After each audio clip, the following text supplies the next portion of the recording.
Welcome, welcome, welcome, everybody, to another Sunday of When Black Women Gather. My name is Helen Higginbotham. I am the founder of this organization of Black women who come together online every Sunday to talk about different topics that are of relevance to us as a community of women, sometimes as a community of Black folks in general.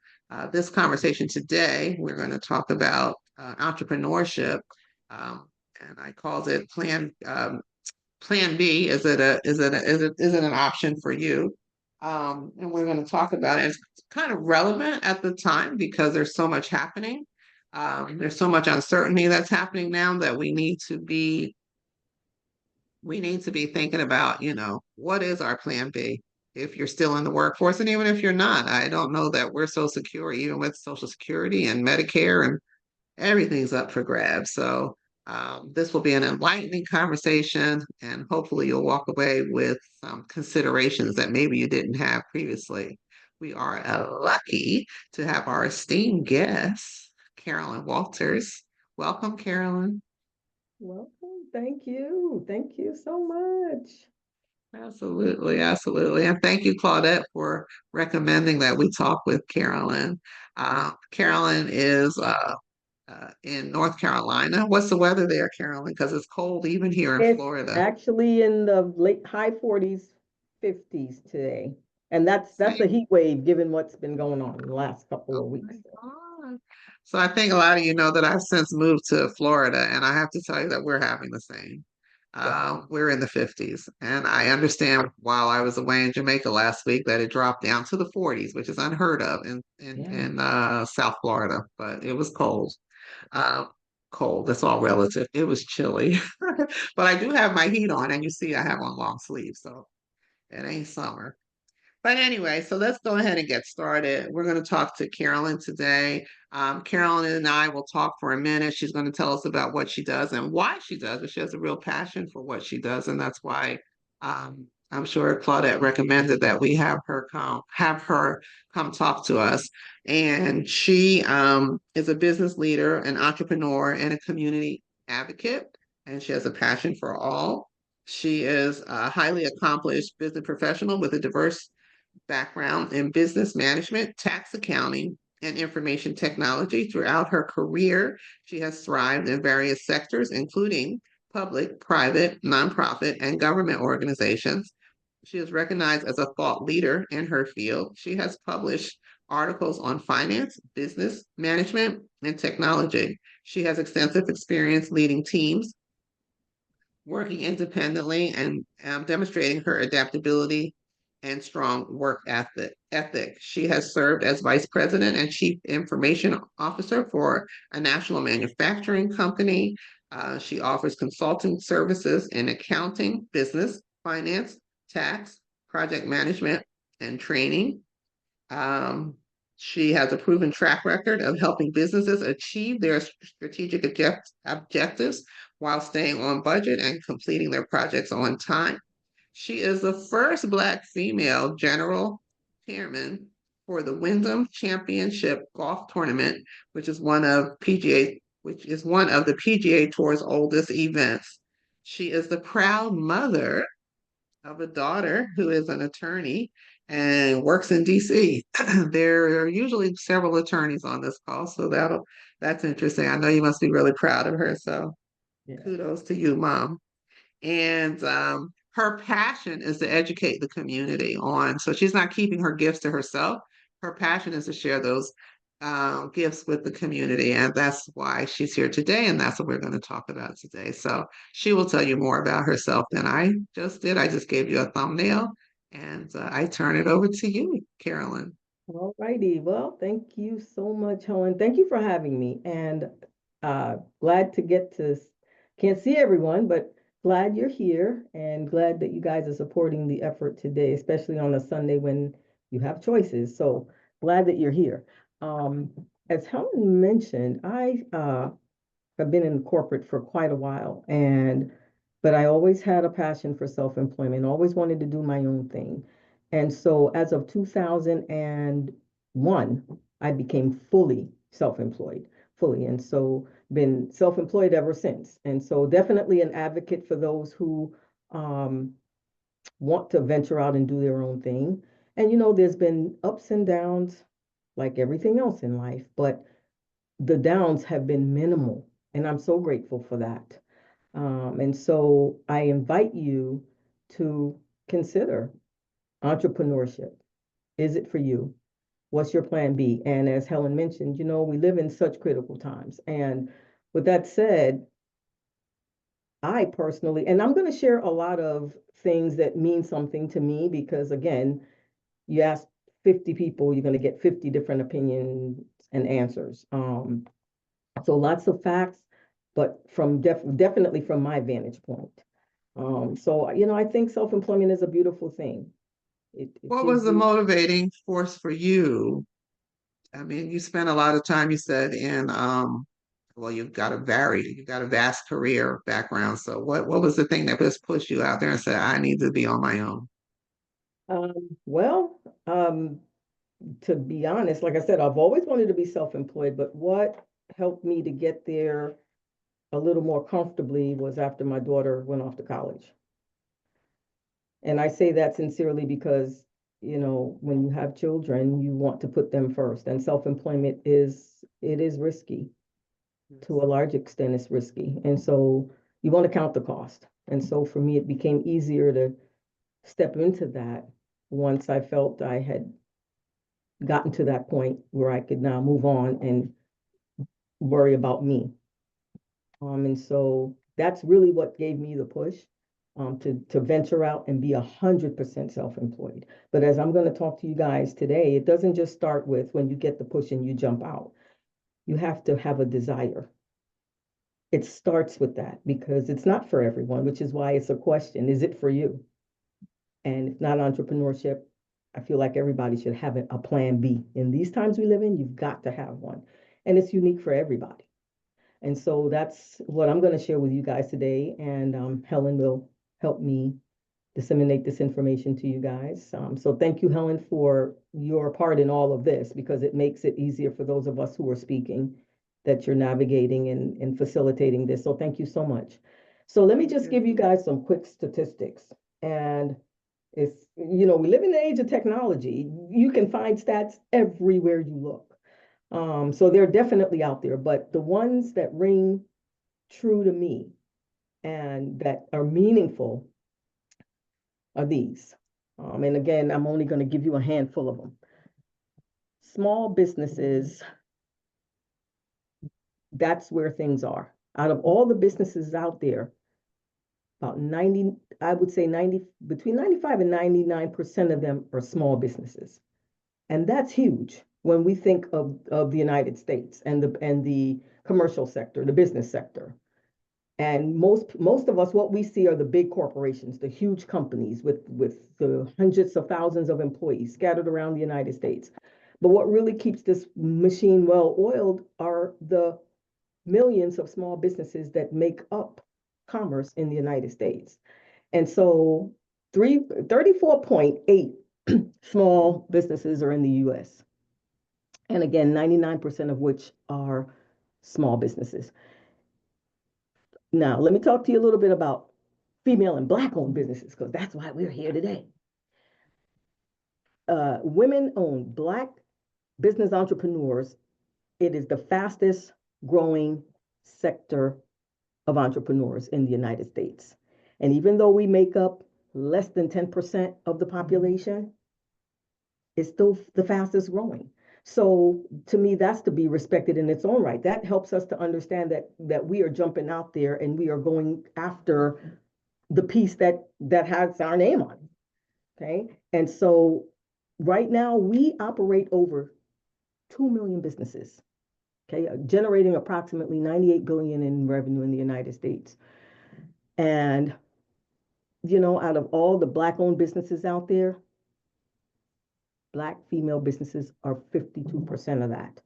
So those are some stats that we can really grab onto and consider when we're contemplating this whole issue of self-employment and entrepreneurship. There's some really good stats that helps us to realize that we're not alone in this mindset, that there are others out there doing it. And now we're talking about businesses, small businesses now, from the one person office all the way up to 500, because that's pretty much the threshold for what is considered a small business, 500 or fewer. So we come in all shapes and sizes and forms. One person office, 150, 400. It's Mhm. just a lot. And so I like those stats because to me that's encouraging if this is something that you're thinking about doing. What are those businesses tend to be, particularly for Black women? Is it goods? Is it services?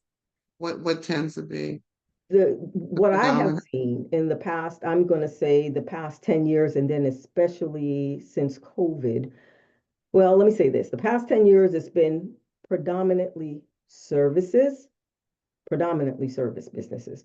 But since COVID has just created a different layer on everything. And so the trend that I've seen is you've got more products entering the market now because why? It's easier to sell things with the internet. It's a lot easier now than it used to be. Technology has really enhanced how we do business these days, and it's opened up just a huge opportunity, a huge window for us to look at, what do we want to do? Is it a good, is it goods, services? Where do we want to play? And is there an avenue for us to do that? And so technology again plays a really big part in this, especially social media these days. And I know a lot of us may not even play in that part because it is what it is. And sometimes I think it's somewhat generational. That Yeah. young people are all over it. I mean, like yesterday. And others are a little slow in getting there, but we shouldn't overlook it as a viable option for how we promote what we're doing and how we attract customers and how we put ourselves out there so that we can let others see what we have to sell and how we can come together and share and just cohesively move forward with helping one another because that's really what this is about, which is why I love entrepreneurship and I like talking about it because I really believe that it's just a beautiful thing. But again, I say that with with respect to the fact that it has to be part of who you are inside because there's one thing in jumping into it, but maintenance is the other issue. You've got to maintain it and over time. So, why entrepreneurship? Why do people start their own business? And how and what factors when we're trying to decide is this an option for me? What are some of the key things that you think a person should consider? Like are Well, there some key personality traits that seem to be more geared toward a successful entrepreneurship as opposed to others? that might have been true decades ago where we would have thought only extroverts should be in this market.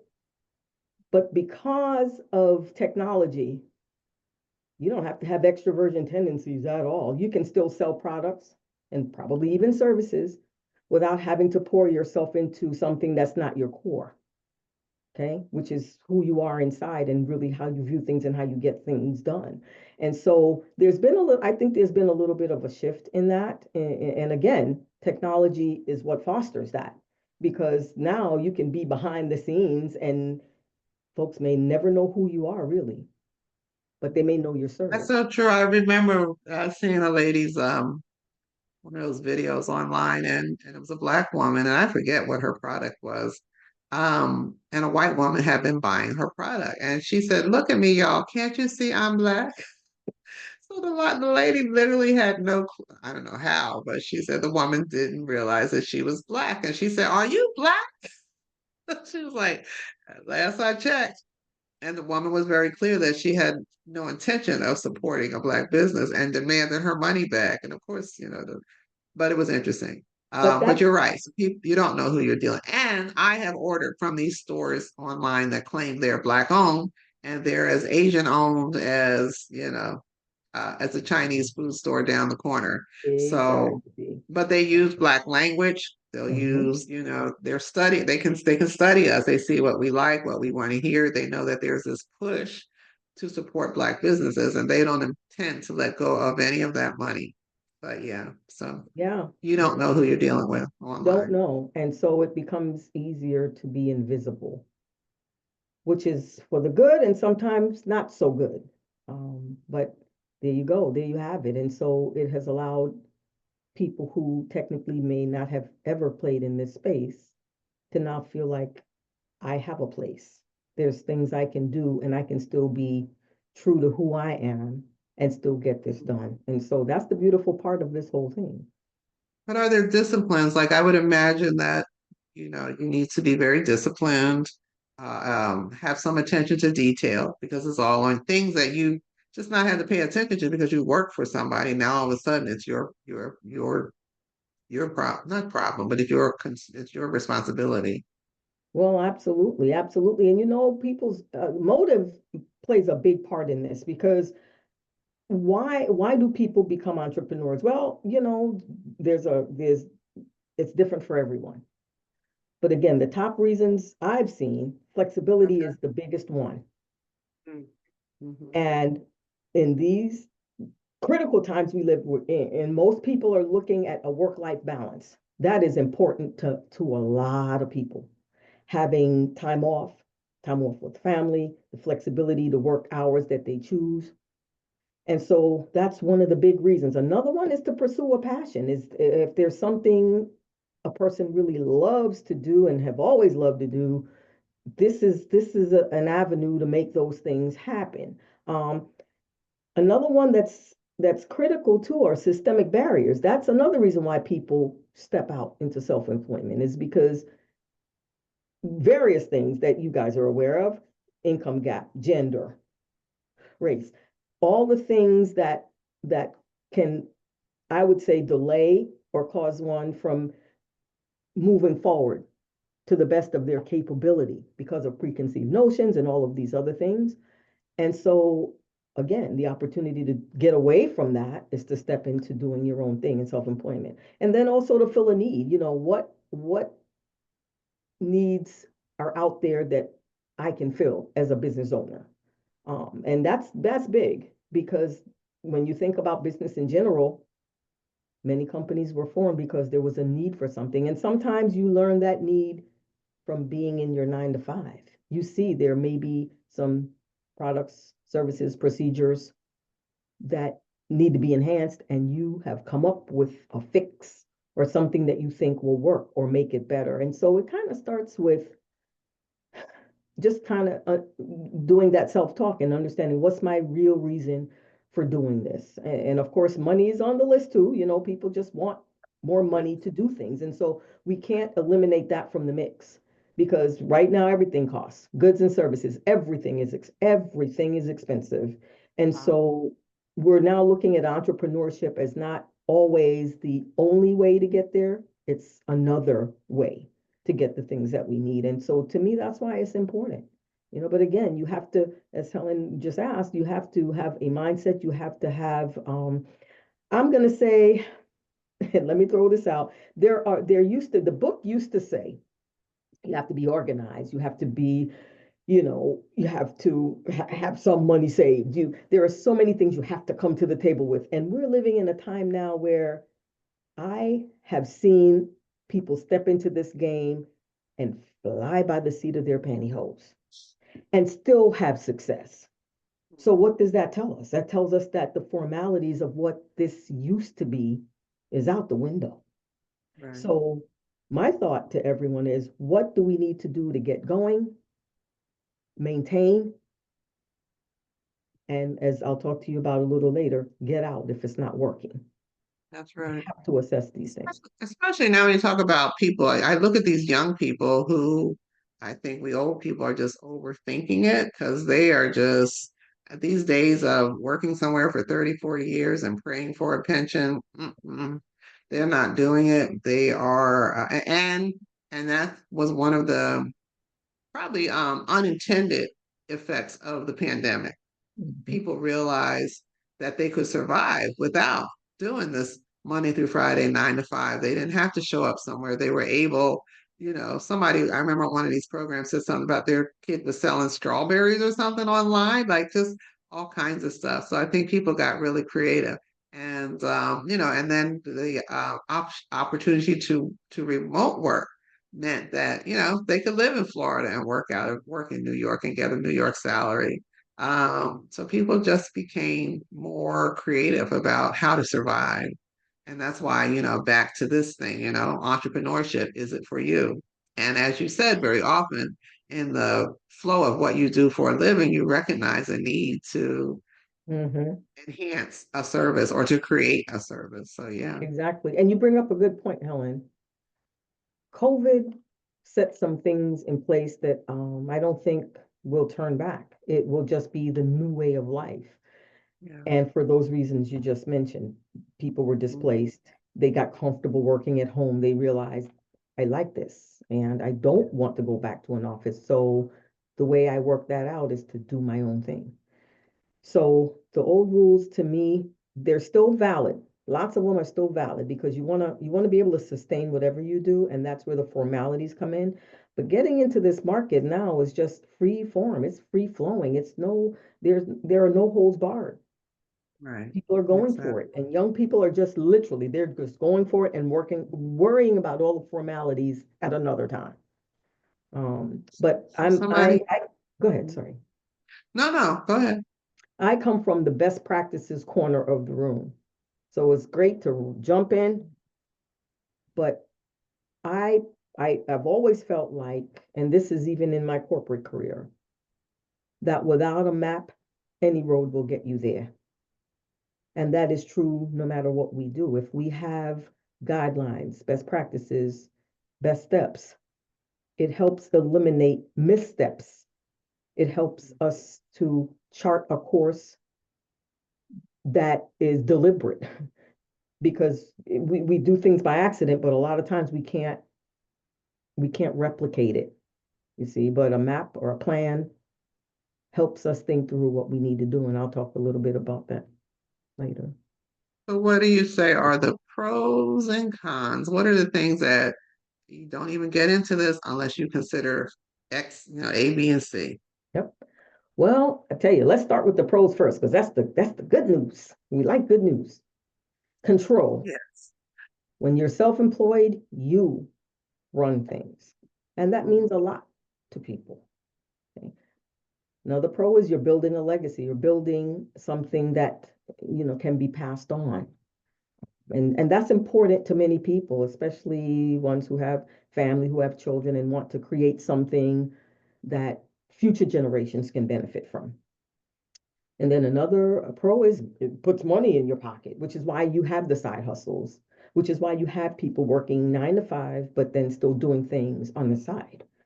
It's giving you what you need to survive, to pay bills, to function in this system. And then another pro to me in self-employment, and this one is critical when you are still employed, when you have a W-2. Self-employment and entrepreneurship helps offset taxes when you are an employee. Okay, and that's key. That's one thing people don't pay attention to. Because when you think about it, if you're already working for someone, you're going to have losses in self-employment. Well, Hmm. unless it's passive income or some other guidelines, losses can reduce your income coming in from the day job. So strategically, and this is just how I think, strategically, if you're going to have losses, wouldn't it be better to have losses when you had other income that you can help reduce, as opposed to having no income, just total self-employment, because all your losses may not be deductible going out the gate. See, there's limitations on a lot of things. So understanding the benefits of how it can help you now as you are working, how can it help you minimize what's leaving your pocket? And I'm all about that, okay? Because you Right. can always change the strategy. So now the cons. Biggest ones, risk, most definitely. Are you ready to leave the 9 to 5? Are you in a position to do that? How much money do you need to do it? Do you have the funds? If you do, will you sink it all? And if things aren't successful, how are you going to recover from that? There's also lots of pressure to be successful, especially if it's your only source of income. Lots of pressure there to get it right because now everything hinges on this, everything. And that in itself can be stressful. Another con is the time commitment. Now, that could be a pro and a con, because if you love what you do, you don't mind spending your days and nights doing it. But the cons is it's going to take time. It may take time to build it. It may take time to get it started.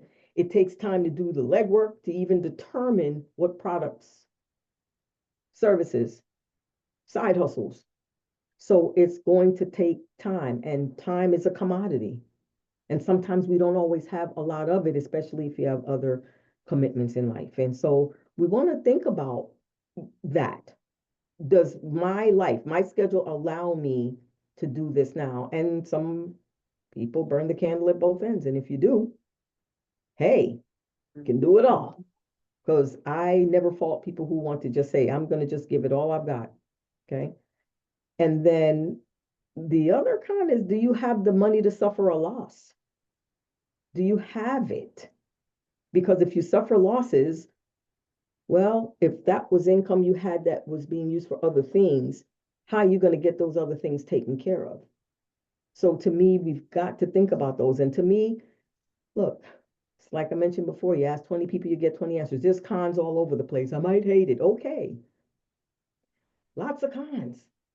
But I like looking at this glass half full.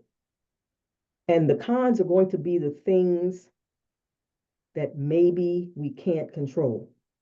We have to just be in a position to move and be flexible with the things we can't control, because sometimes that's just how it is. What will we do at that point? How will we fare? Um, from a, I'm going to say a personality standpoint, do we stress easily? Do we move forward easily when things are falling down around us? See, these are key things we got to consider, because it's part of your life in self-employment. Long nights, sleepless nights, some nights not sleeping at all. Mm. You see, so it really is a good list, but I choose to look at the positive things and pay attention to the cons. The cons are, what will make this not work? What will I have to go through? What will be my spend?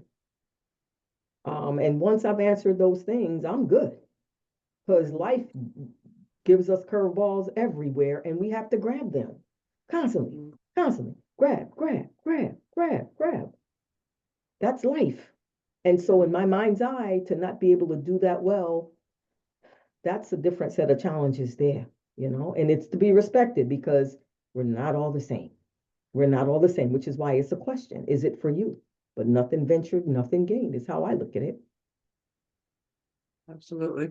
I see one of the questions in the chat leads to our next topic. Josephina saying, with entrepreneurship, there is passion and the practical. Once you have identified the passion, you need to work it out on paper with a business plan, projections, uh, and sales forecasts, and will it be enough to support you? If you don't do the paperwork, it's not going to work. So you support that, or? I do, and I will talk about that as well in this discussion today, because I'm probably going to give you guys more than you even want to know. But hey, it's part of what what we need to be edified to hear, do, and be. But the setup requirements, I always think about the 5 W's when it comes to Okay. setting up. And for me, that's the what, the why, the when, the where, and the how. And those are important, because to ask them and answer them helps us better define what this is, why we're in it, when we're going to do it, where we're going to do it from, and how we're going to pull this off. You see, and that goes back to what you just mentioned, the plan setup. Starting off, do you have a product? Do you have a service in mind? Are you wanting to be a part of the gig economy? Because we know that continues to expand every year. When you look at all the things people are doing now, that's considered part, what the IRS calls the gig economy, the side hustle, the driving, the food delivery, the various things that people are doing and doing very well at it. We have to decide, out of all the plethora of things out there, which one is for me. And then after that, if you're serious about entrepreneurship and self-employment, you want to think about a name. You want to do your search. You want to check with the Secretary of State and the Register of Deeds to see the name I've come up with, does someone else already have it? And if they do, well, then there you go. You have to keep looking. But these are things you want to do. And then something else that's important, and some people have a tendency to disregard it when they're setting up, but it will affect you later. So I feel like let's talk about it soon. But what entity type do you want to be? Do you want to be a sole proprietorship? Do you want to be an LLC, a corporation, or an S corp? Do you want to start a nonprofit? Why? Because each of these entities have rules and guidelines that govern each of them. And for us to do them and do them well, we have to know what they are so that we can abide by them. Because there's no such thing as I didn't know. Well, that doesn't fly anymore. We live in a technological age where we have information at our fingertips constantly. So these are things we should think about. How do you want to set your organization up? What's important? So those are the preliminaries. And then so once you decide all of those things, you want to actually do the formalities of getting set up. You want to get your name registered with the Secretary of State if you're an entity, anything other than a sole proprietorship. You want to get that name set up. You want to apply to the Internal Revenue for an EIN. Some people apply for it before some people do that too soon. So I say to you, get your name squared away first and decide what type of entity you want to be, because that EIN is tied to your entity. There are EINs given for sole proprietors, for separate ones for LLCs, separate ones for corporations, separate ones for nonprofits. And so you definitely want to make sure you understand or know what entity you're considering before you apply for that EIN. And they're going to ask you on the application. So you have to know going out. And then you also want to outline what your staffing is going to look like. Are you going to have contractors? Are you going to have employees? Because again, the rules for each totally different, totally different. And that's something else that you would want to know up front. And then the final part of the setup to me that is critical is a business plan. And that to me is the roadmap. That is what helps us to document what this is, how we're going to accomplish it, who are the stakeholders, what our financial planning component of this needs to be, what kind of capital we need to have going in. Will we need investors? Do we have capital? Where we're going to operate, our hours of operations. Target market. It helps you to identify things and think through things that are going to impact you when you're open. Who's your competition? Are they next door? Are they across the street? Do they exist out there somewhere and they're already doing bang up things in this market? Can you also chart your place in this crowd, in this sea? Is there a spot for you? So the business plan really helps a person to work out all the details, and think through things so that later it may not be a problem. Because you know what? We're not always going to get everything right. But to me, when we've identified risks and we know what they are and we're willing to accept them, it's okay. It's okay because you've already counted the cost. You already know, oh, I knew about that risk. I knew that would probably happen. And here is my strategy to overcome it. So I love a business plan for that, especially when you're going out the gate and you're trying to figure this out. And yes, it takes work, but it doesn't have to be 100 pages. We've done business plans that were one page, had all the components. It just depends on the business. Some things At need a what little. point, at what point do you, if you're applying for a loan or what have you, do you need to submit a business plan? Like what's happening there with Well, the it just business plan? I mean, I know it's for your own personal guidance, but what other practical uses are there for a business plan? that business plan is also helpful for getting loans, getting investors interested in your venture. Um, when you're an established business, it's not always as necessary because when you've been in business, now they're looking at other things. They're wanting to see your cash flow. They're wanting to see your P&L and your balance sheet. They're wanting to know what your business owns. What are your assets? What are your liabilities? So the game is just a little different when you've been in business for a while. But going out this gate, when you're trying to convince somebody to take this journey with you, hey, I got a great idea. Okay. All righty. What can you tell me about it? Well, not much right now. I'm just still thinking about it. Okay. Well, call me when you've got it all figured out, especially if you're asking somebody for money. Now, so you may have some people that will just give it to you because they love you. Great. I don't think Wonderful. so. Wonderful. If you have But people like that that, takes me say, to the whole elevator pitch. How strongly do you believe that one should have an elevator pitch well, for that very moment? it's got, well, and see, the business plan helps you do that. The elevator pitch is important because it depends on who your audience is. Because if you've got a group of individuals who you know and you know well, you might be able to elaborate a little bit. And oftentimes they may want to see the plan and have you be somewhere else. They want to be able to look at the plan and digest it so that when you meet, they can talk to you about it, ask you questions, and then you have to defend it. You have to be able to defend it, because if you can't, that's when you see this. See, and that's never good when you're trying to accomplish something, especially if your plan has merit, but you have to be able to convince people of that. That elevator pitch is great when you have an audience of investors who, look, they've seen a million business plans. They're probably going to take 5 minutes to look it over because there's specific things they're looking at. And the elevator pitch better be succinct. Succinct. You don't have 15 minutes or an hour to share what this is. They want to know what this is, how it's going to work, and what is the opportunity, especially for investors. What is the opportunity? That's what they're looking at. Because if there is none, again, pushback. So when you refine the elevator pitch, make sure you're answering key things and use language that is succinct, because people are busy. They don't want to listen to you for an hour and a half going all over the place. And so busy people that can invest want the deal. Bottom line, what is this and how can I make money?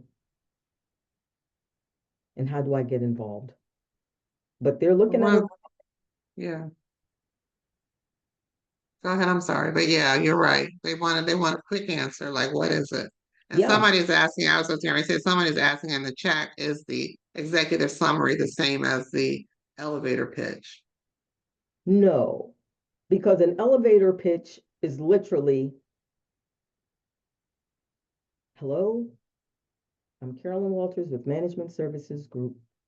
It's a company that will provide consulting and financial services to small businesses in Greensboro, North Carolina.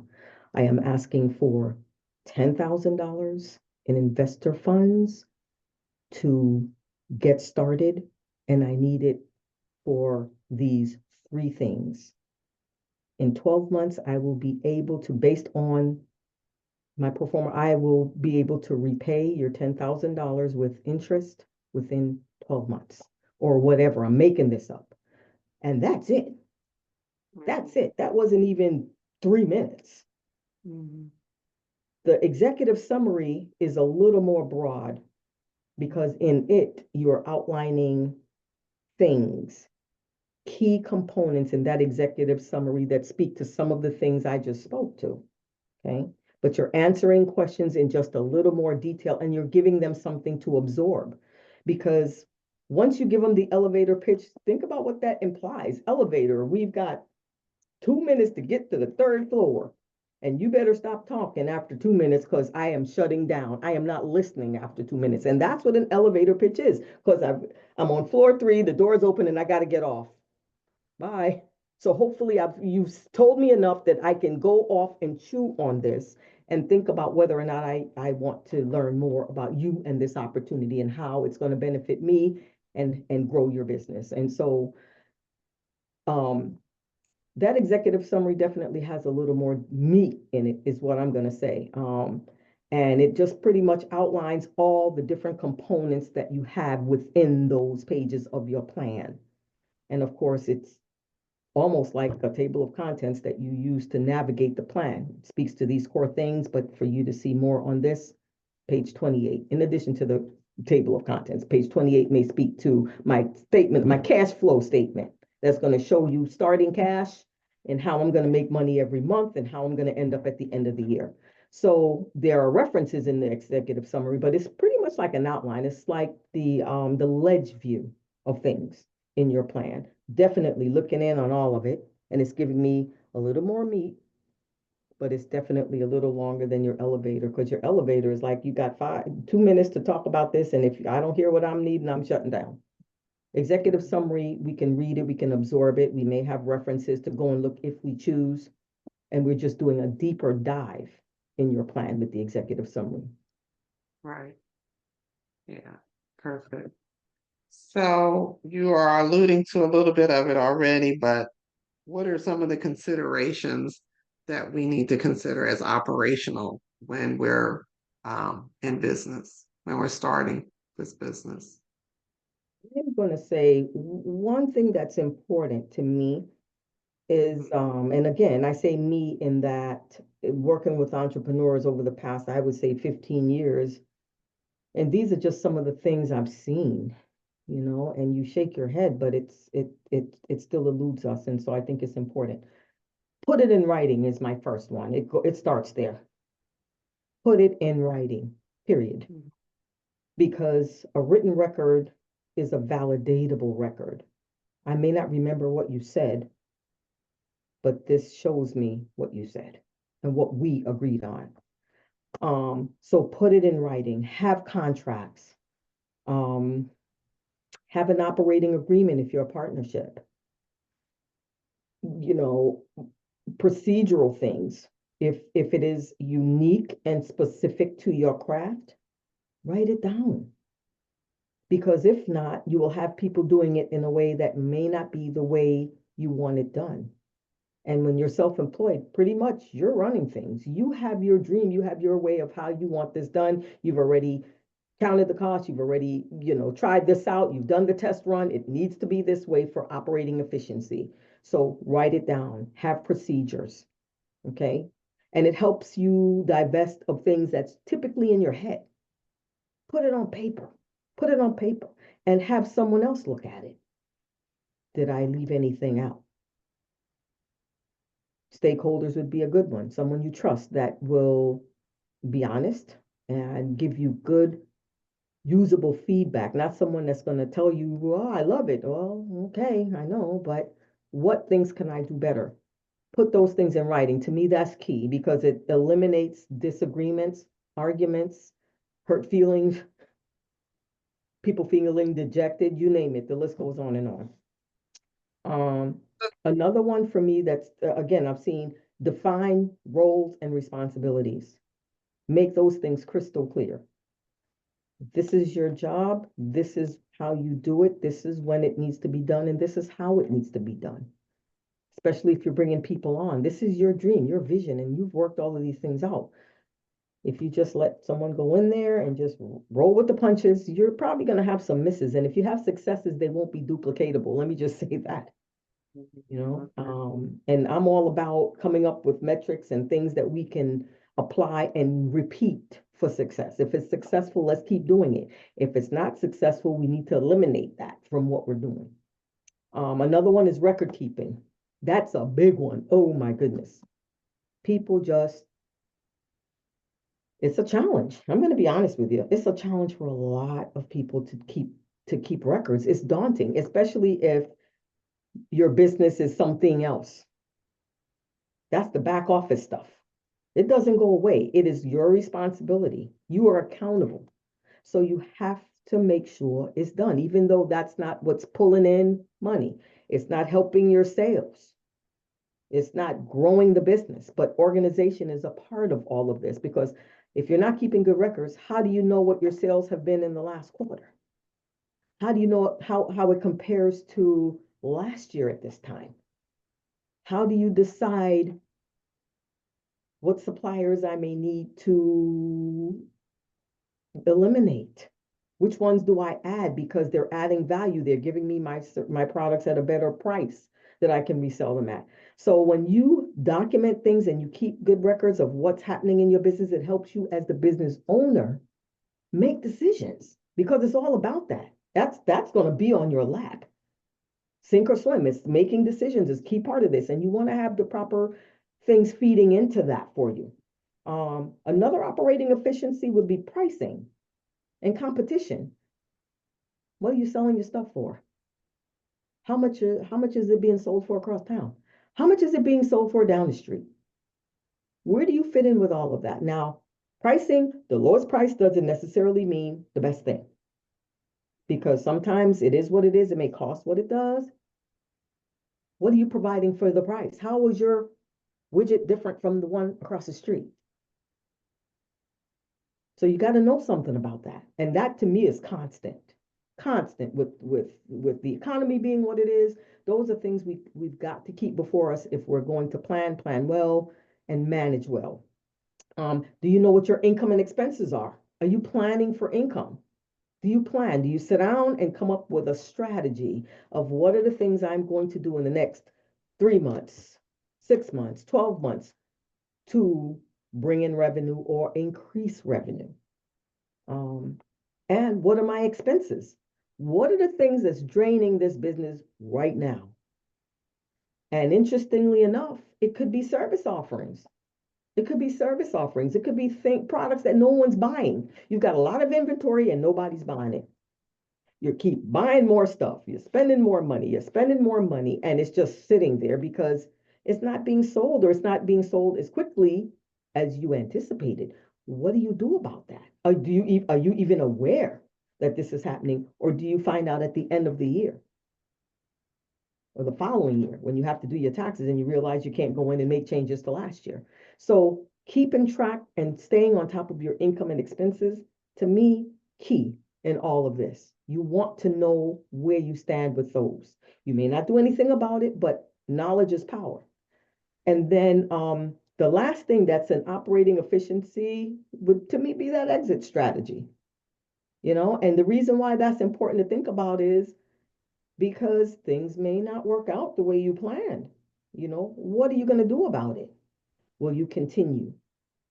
If you are throwing good money out there, will you keep throwing good money after bad? What will you do? What is your plan? If you need to get out, how will you get out? Will you sell it? Will you transfer it to another owner? Get a partner, pretty much, to raise capital? Are you going to close?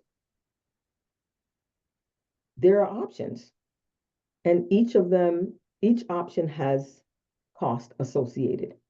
And when I say cost, it may not necessarily be monetary, okay? Because sometimes to even close a business, to sell it, there are things you have to go through. If you've got partners already, are they willing to take on another partner? Is everyone in agreement? We need to shut this thing down, and who gets what, and what do we have invested? These are things we need to consider.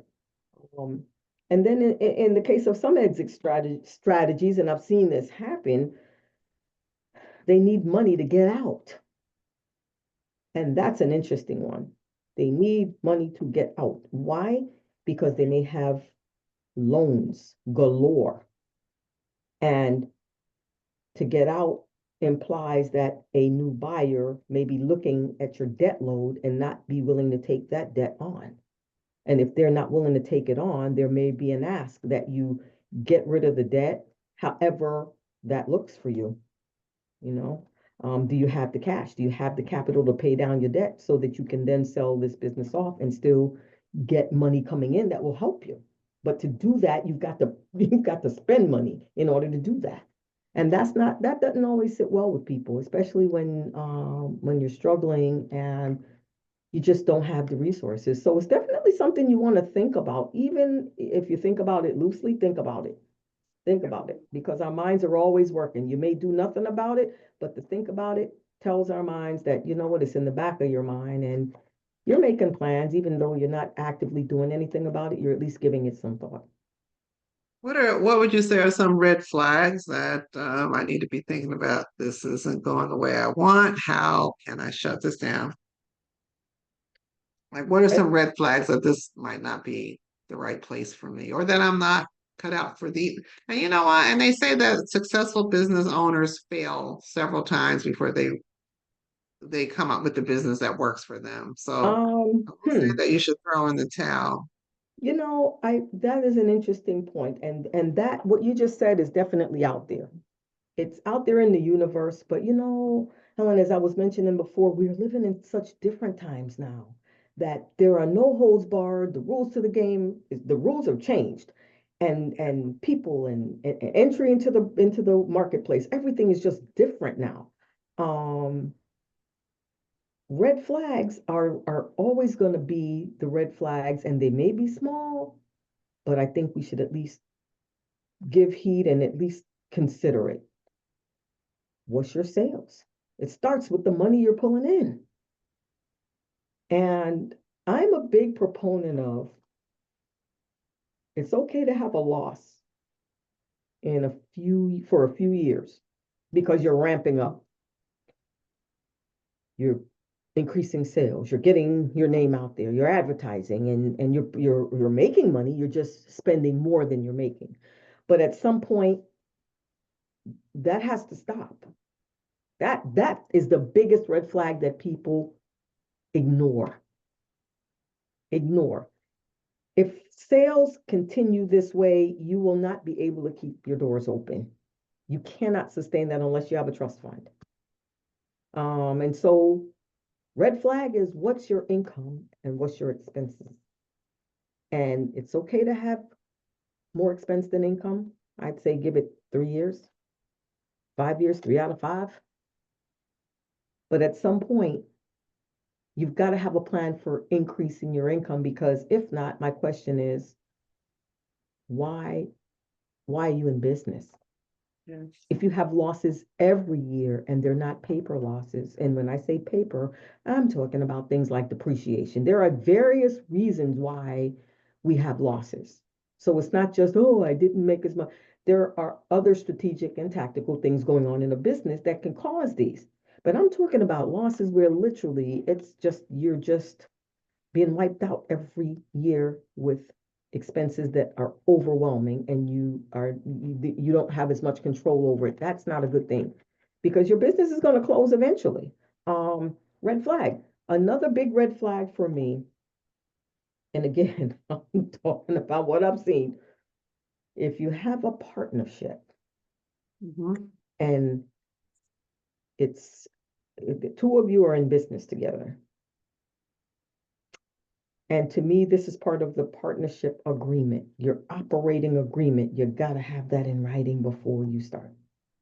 If you're in partnership, do you and your partner look at things the same way? Do you and the other partners have the same vision for this company? Not just on how you're operating now, but how you move forward. And that is key because when you don't, you're going to have problems. So when it's more than one person in this business in a position of authority, you've got to consider things like personalities.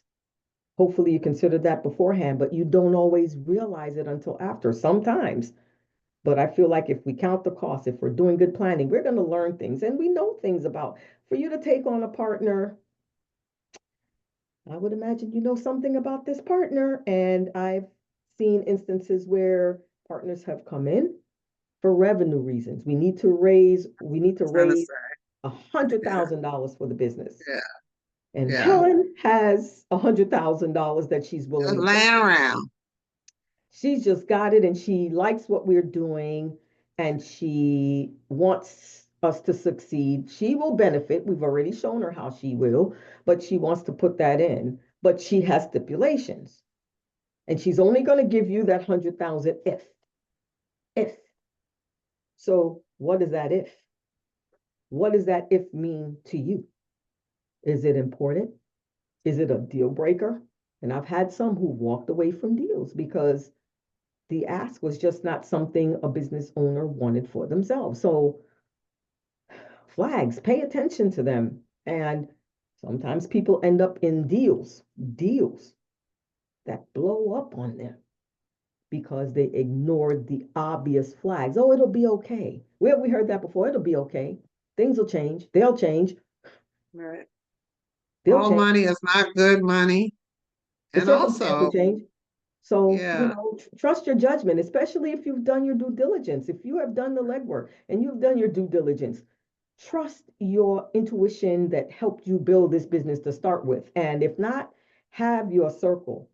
Have your circle of trusted advisors, mentors that you can put things out to that have no skin in your game, none, but they are there to help you succeed and will give you objective, objective feedback.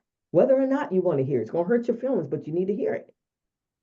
So having those things to me help. It helps. Now, it doesn't mean you're still not going to fail, but I feel like this: if you've done everything humanly possible and it still doesn't work out, I'm good.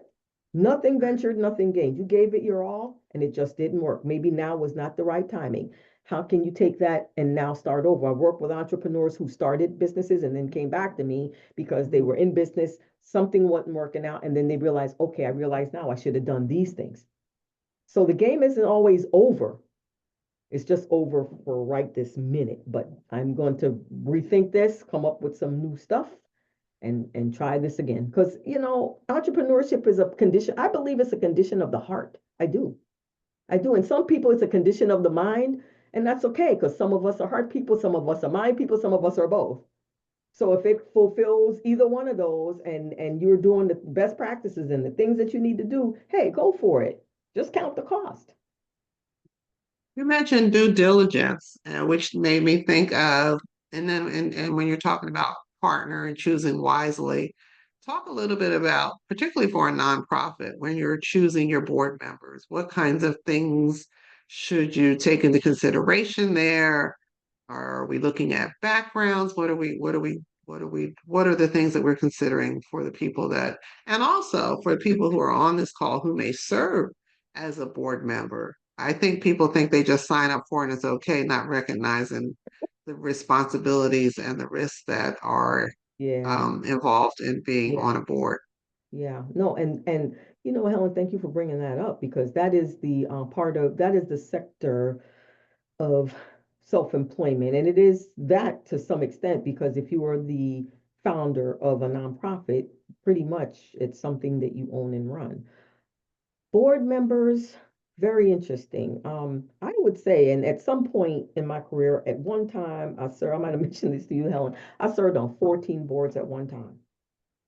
And it was a lot, but there were reasons why. And let me again share this with you from my vantage point, a vantage point. People want you on their board for various reasons. You bring skills that maybe they need. Um, you bring, I'm going to say resources. That's the good word for nonprofits. You bring resources that they need. You bring people, things, um, your knowledge. You're already a community leader.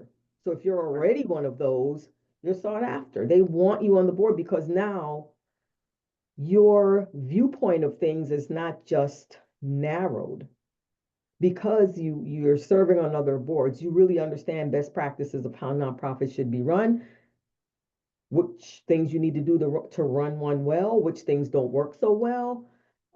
But from the board member aspect, folks want to get people on the board that have skills that they need that meet the objective for which they were organized as a nonprofit. That is key. And I think that's something that gets put by the wayside in many new nonprofits that are formed. They recruit friends, family, and there's nothing wrong with that. Nothing wrong with that. But you want to round out your board with people who have skills that will help you meet your purpose.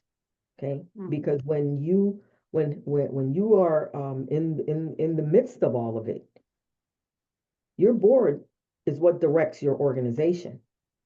And they're bringing best practices to you because they're subject matter experts in finance. They're subject matter experts in insurance. They're subject matter expert. You want an attorney, you want a finance person. Um, you want people who are, again, adding value, and it's based on the nonprofit, because nonprofits are organized for many purposes. Some people want to feed, some people want to clothe, some people want to just be able to give money to other organizations as a nonprofit, which is fine. So who are all the people you need in your circle, on your board, to help you accomplish those things? Do they know many people in the community? If they're a community leader, chances are they know lots of people in the community. And I always tell people this, as far as it relates to my own business: you're either a customer or a customer getter, and either one will do. Because I might be talking to y'all about entrepreneurship today, and you may decide, I don't know, it's too much stuff for me to think about right now. But maybe you know someone who is interested. What can you share with them to help them chart their course and be their best selves? So it's not all about what will help me and who will help me. It's a community. And you mentioned this before, it's a community. And that community is made up of variety, backgrounds. Do you have a diverse board? Do you have women? Do you have men? You know, um, what sector of the market or the corporate world are they coming from? You know, do you need someone that has technical expertise on your board? Because you're doing everything on the internet. You have no brick and mortar. You are doing nothing in and out. You are doing everything online. Well, if you're not a technology expert, you need to surround yourself with someone who is. You see, so from a board member standpoint, we're going to be asked to be on boards for various reasons. But now it's a different game for me now. 20, 15, 10 years ago, you know, we're on boards too for other reasons. We may have products to sell, we may have services to sell, and being visible is just what it is. Having people know you, having people know you by name, having people know your reputation. If it's a good one, if it ain't so good, that's not good for you. But when that's the case, networking takes a part of all of this, because guess what? All of us benefit from it. Me being here with you ladies today, I benefit. I benefit because I'm getting an opportunity to share with you something that's important to me. And I hope to reach people who have been thinking about it, even just a little, you know? Right. So sometimes it's not always what you're getting, it's sometimes what you give. And I believe my whole motto of this self-employment thing, serving on boards, doing what I need to do, just do your best. And also, as a startup, serving on a board can be very helpful to you, because you're going to make, hopefully, you will make contacts. Contacts. It's about that. Yeah. It's about that. Right. And so, you know, hey, sometimes we're asked, sometimes we're not. And it's not as easy anymore to get on boards because boards are being selective now. They want to know that I'm courting Helen for a particular reason. This is her skill, this is her expertise, and I want her on my board. Right. And then we're women. That brings a different flavor into all of this. And I think about my corporate career and what has helped me in the past. And it's the obvious twofer. I'm a woman and I'm a woman of color. So, we can't escape the notion that sometimes that is why we're here. Okay. And that's just life. To balance things out on a board, I need a woman and I need a woman of color. But my whole thought behind all of that is it's okay to get what you need from someone who brings those things. But my other thought is about maintaining, because you can bring me in because I'm a woman and a woman of color. but am I bringing value to you? Are the skills what you need? So now you're getting 3 for 4 for, because she's not only of color and female, she's smart. Right. And to me, that's it. That's it. And I'm trying to think who might have said it. It might have been Oprah. She said the best way to overcome racism, sexism, and all of the other isms is through excellence. And I believe that. Excellence. You do what you do, and you do it to the best of your ability. Bam, there you go. Because that's something people can't strip you of at all. When you know what you know, you know what you know. And people will know that. They will, if they hang around you long enough, they're going to learn it. You don't have to keep, they're going to learn it. They're going to see it. They're going to find out. So yeah, with boards, know who's coming on, and know what, and you may have some that you just need 25 people. Okay, I'm going to put 2 more on, and they're just nice social people. They're extroverts. We need them at all the events. There you go. That's why they're there. They're extroversion. They can talk to anybody. They can sell to anybody. They're filling a need. You need Right. that. So yeah, have at it when it comes to board representation. If you can get on one, beautiful, especially if you're starting out, because guess what? Now you have another audience to know who you are and the goods and services that you're trying to promote. Mhm. Which leads us to that board, and whatever the case may be.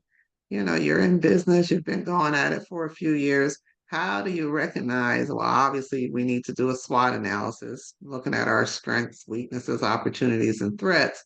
So now that you've done all that, how do you recognize when it's time? This is time for me to expand into something different, or do I need to pull back? Because or change But directions, or whatever the case yeah, may be. what, looking at the market is a big indicator. Mhm. And of course, back to my core of income and expenses, I live in money of most things, because it is a resource. But either side of that, income and expense, you can come to a halt if things are not in balance. Um, but from an expansion standpoint, do you want to? Some people, I have entrepreneurs who they don't want to grow. They don't. They like the size that they are. They love it. And why? Because it's manageable. It's manageable. And we can't eliminate that core um, thought from why people don't want to grow. Because if they came into self-employment because of work-life balance, that's at the forefront of what they do, pretty much. And the minute that gets interfered with, it's time to push back and reassess. What am I doing? What am I doing? Because I left corporate to have more control, to have more flexibility, and if those things are not happening, I need to assess. And so, should I be bigger? Because being bigger comes with challenges. Comes with challenges, most definitely. And to your point of the SWOT analysis, strengths, opportunities, threats, hey, it comes with it. But definitely something we should go through, because we're all in business to make money, you know.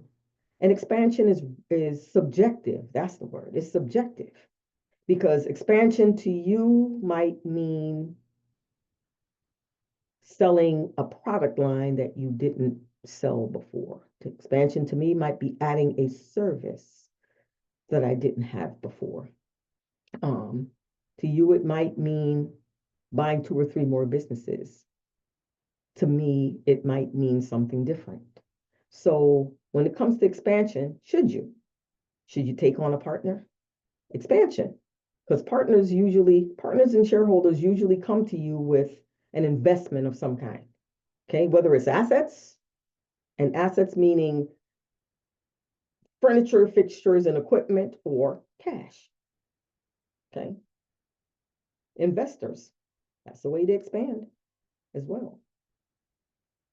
And so, Also, with those investors and partners, you also relinquish some of your autonomy and absolutely, the authority. So you have to consider that too, I would think. absolutely, absolutely. And that's the point I was going to bring up. You lose control or you share it. Are you willing to do either? Mhm. Either. And to me, that's something one should really, really take time in assessing. Because once you get it going, it becomes a little harder to pull back, change, modify, and challenges ensue. And so you definitely lose control or you share it. Are you willing to do that? Are you willing to do it? Um, New products, new services. One of the things that and again, personal experience is when I started out this gate, and just to kind of divert for a second and give you a little more background, we offer quite a few things under this umbrella, but they're all things that are my passion. And they're all things I have expertise in because of all the years I spent in corporate. And so sometimes when we step out in self employment, we want to offer everything, we want to offer it all. And sometimes we have to pull back and realize that all might not be bringing in the money. You're offering 10 things and your revenue consistently comes from three. So, why are you offering the other ones? Especially if it's draining you. And so that was something that I had to think about early on in the service offerings is because they all have disciplines. They all have requirements. Am I up for the challenge? And which things are just not doing anything? Right. And the things that were doing nothing are the things that I let go. Okay. From being an active part of the service offerings. Because it's not doing anything. My question is, why you got it? Why is it there? I'm not saying get rid of it because people have to do what they think they need to do, but it's a rhetorical question. We have to ask it because if the goal is to do and do well, you have to entertain things that are not so fun and not so happy because it's what gets you where you need to be. Franchising is also another opportunity for expansion. Um, is franchising for you?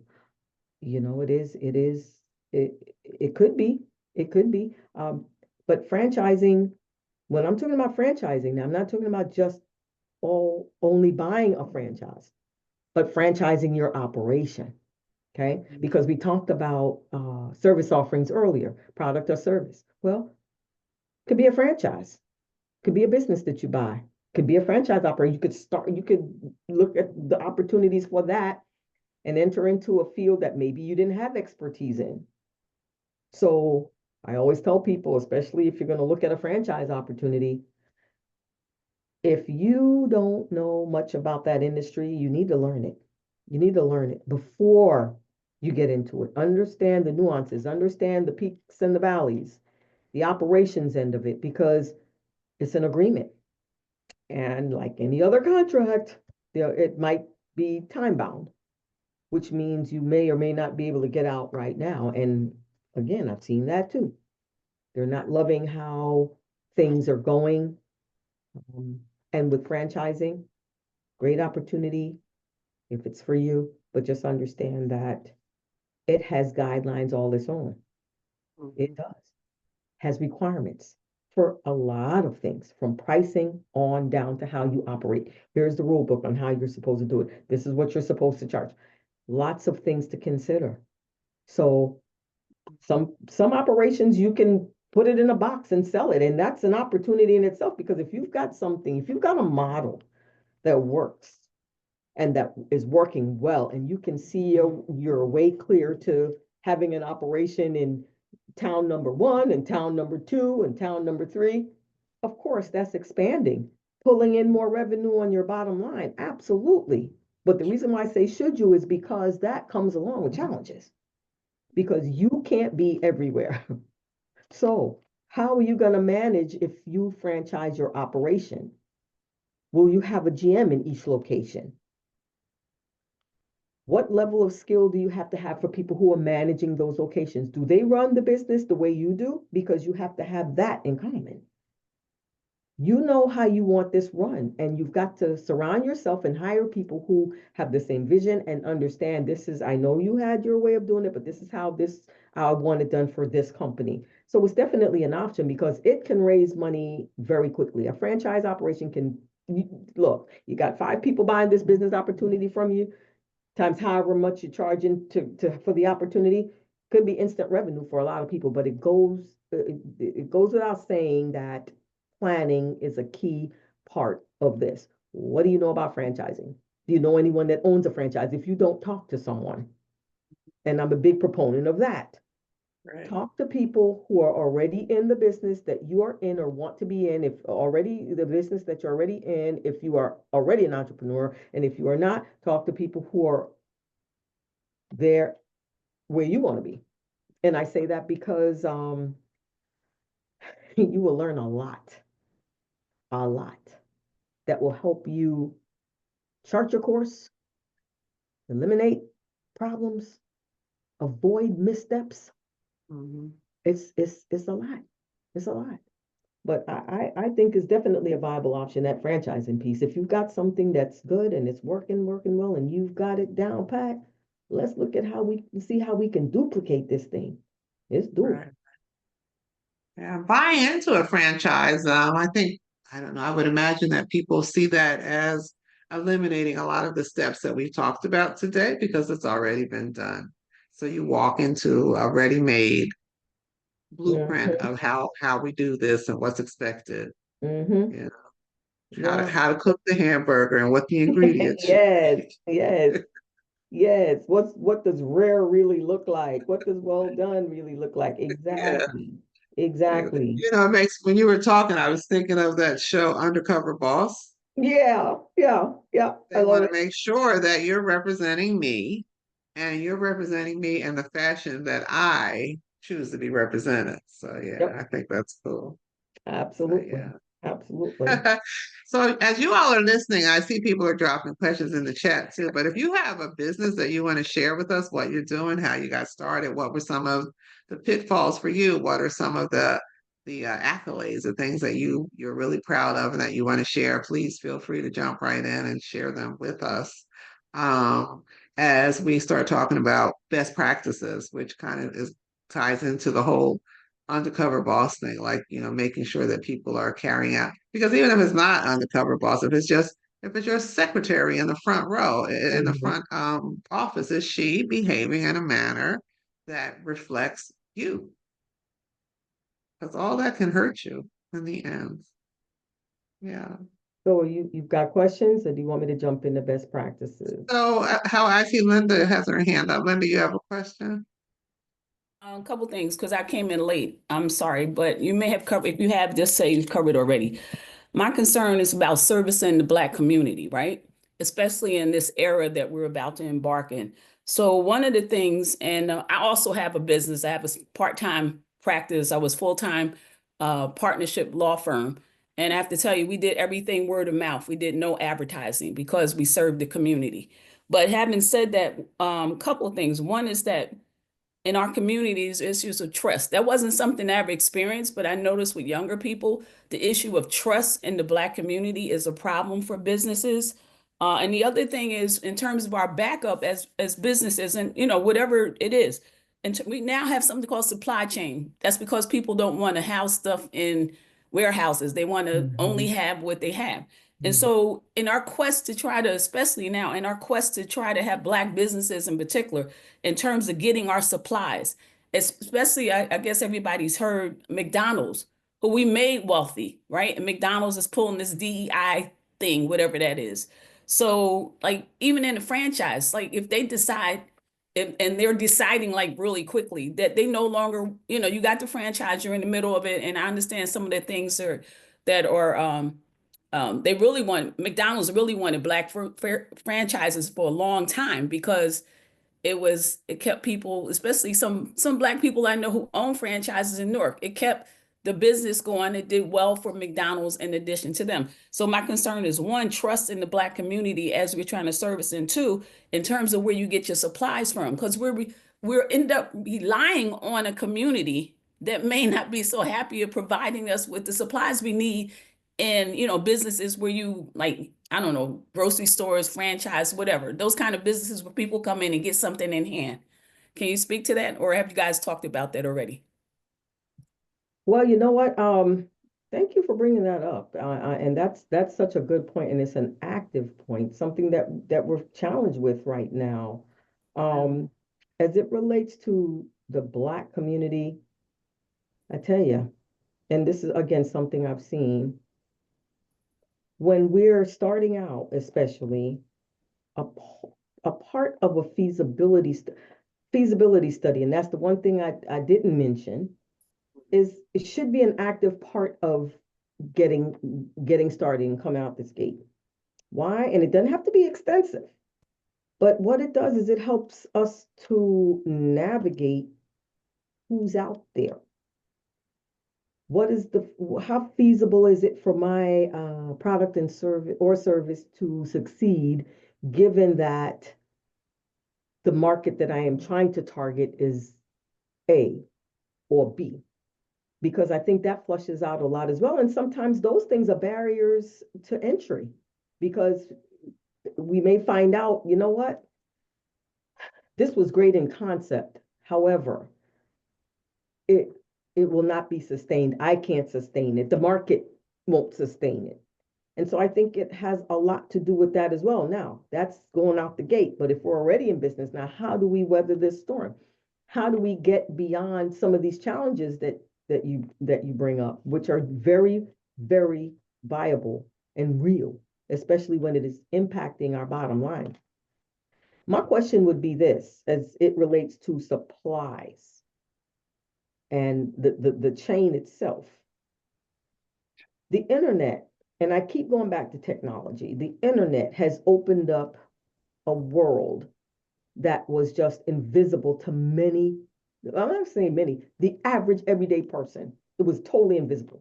We had no idea all the avenues to buy products, where we could get them from, what the pricing looks like, how long will it take for it to be delivered.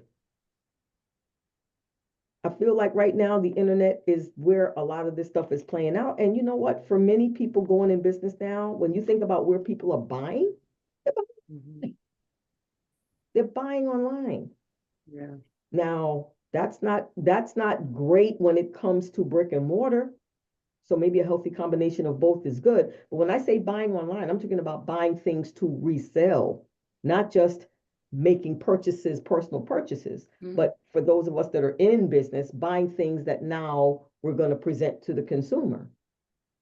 So this would be the question: where are people going collectively to get stuff to resell?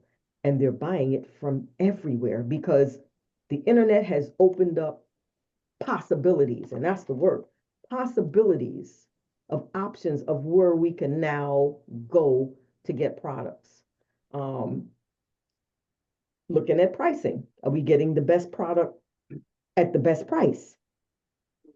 And I find that a lot of entrepreneurs are going online. They're not necessarily using the traditional sources that were used in the past, because for many reasons, it's just not working. Right. It's not working. It could be for systemic barriers. It could be for so many reasons. So I know that one is definitely iffy. That's a valid question too, and at this point also, because you have, first of all, there's been a huge commitment for the Black community to support Black businesses. So that's Black suppliers, whatever the case may be. So at the same time, you have these organizations, these corporations who are opting out of the DEI. And as they're doing so, Black consumers are saying, fine, we're not shopping at your store. So, and I think people were very effective over the Christmas season, boycotting, if you will, Walmart. I think Walmart felt the hit that people just were not shopping there. So then you had Target. People like go to Target. So now, what, yesterday or the day before, you had Target, who also has now bowed to the pressure, and they too have decided they're not going to. Um, they're also going to bow out of DEI. But the situation becomes, the stretch. When we did boycotts in the '60s, it wasn't our businesses. Our products were not in stores anyway that we were boycotting, so it wasn't hurting us.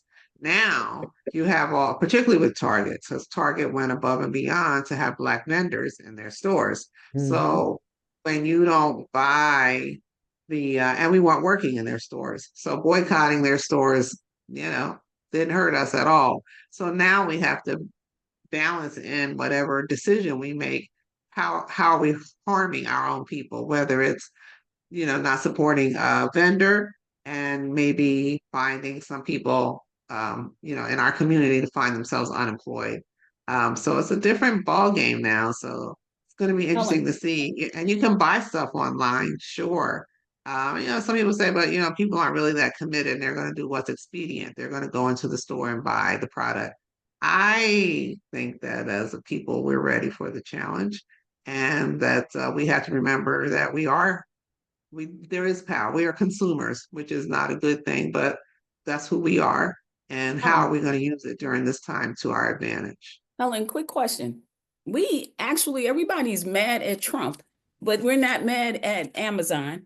We're not mad at X. They We're are. not mad at Facebook. So when you talk about the internet, we're actually, how you do it, we're supporting people who are against our interests. They made it very clear.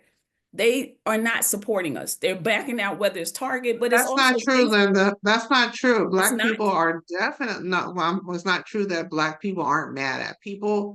Black people are backing off of those companies that you mentioned. They are. Like I just said, Walmart took a hit at Christmas for sure, for Mm-hmm. sure.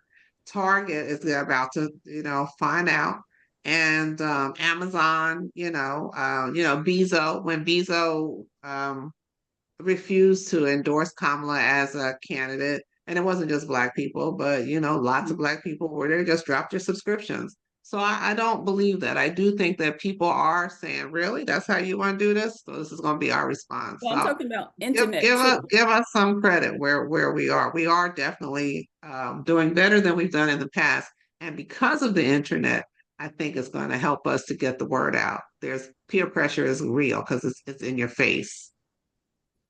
So I don't know. I mean, that's been my perception of what's happening. That Black people, and if somebody wants to chime in to support that, or uh, I'm seeing Amazon trucks, and every time I get something, and I'm yeah, not big on the Amazon internet, trucks. but I see people on X. I see people with these cars that are supporting Elon Musk. I'm not talking about other people. I'm just telling you what I see in terms of Black people. I hear you. We And is support it against our perfect? own interests. Yeah. So is it perfect? No, we're not going to ever have. We're not a monolith. So I don't think we're ever going to have people all on the same page. But I don't Mm-hmm. know, Carolyn. Do you have a perception? I personally see But I positive agree with movement. that. We're never going to have everyone all on the same page. Oh, We I are believe living that. in a time where change is the rule of the day and it is constant. And my thing is resiliency. How do we bounce back? And how is unique to all of us?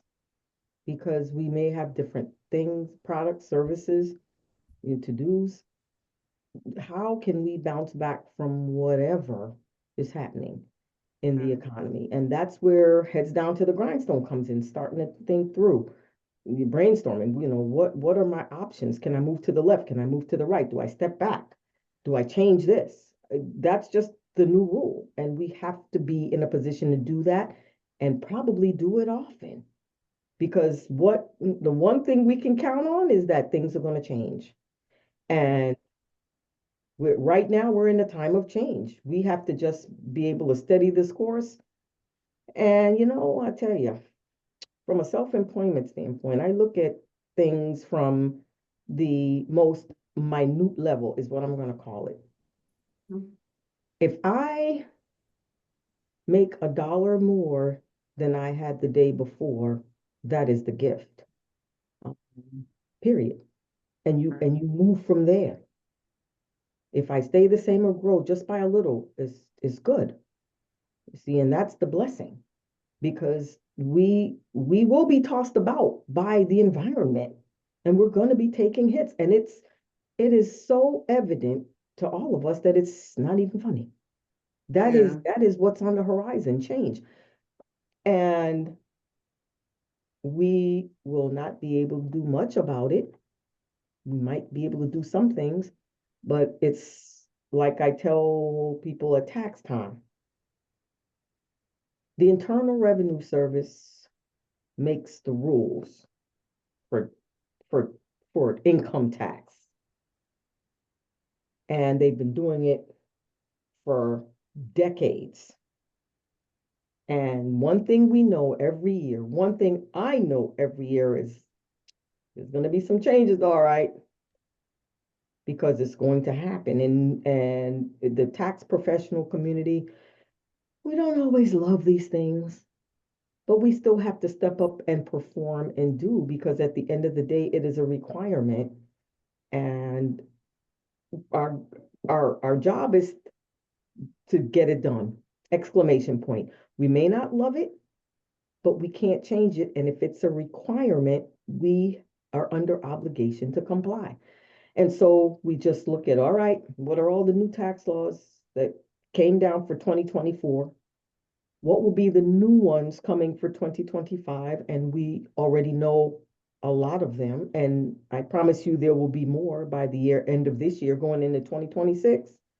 There's going to be a lot of changes. And we know that. So what do? You just get ready the best you can, in however that means for you, for us as individuals, the best you know how, because that's all we can do. To do anything outside of that means we are fighting things that we can't fight, that we can't fight well, that might be invisible, they're still hovering around and impacting us. We just have to do the best we can with the resources we have, the resources that are at our fingertips. And community. Community is key. Community, whether it's online, whether it's brick and mortar down the street, this is a community. This right here is a community. It's a community of sorts. And I don't know the backgrounds of everyone here, but I'm sure it's varied and colorful and interesting and adds value. So my thing is, how can we help each other move forward? How? And that's the rhetorical question. We have to do a deeper dive into that, because guess what? Stuff's going to keep happening around us, period. Exclamation point. And some of it's going to be good and some of it's not going to be so great. But how do we still maintain in that environment? In the rain, how do we still stay standing during the storm? And that is critical. We've got to answer that, because it's different for you, it's different for me, it's different for. Yeah. And the storm's going to be different this time. Miss Augustine, I see you have a question.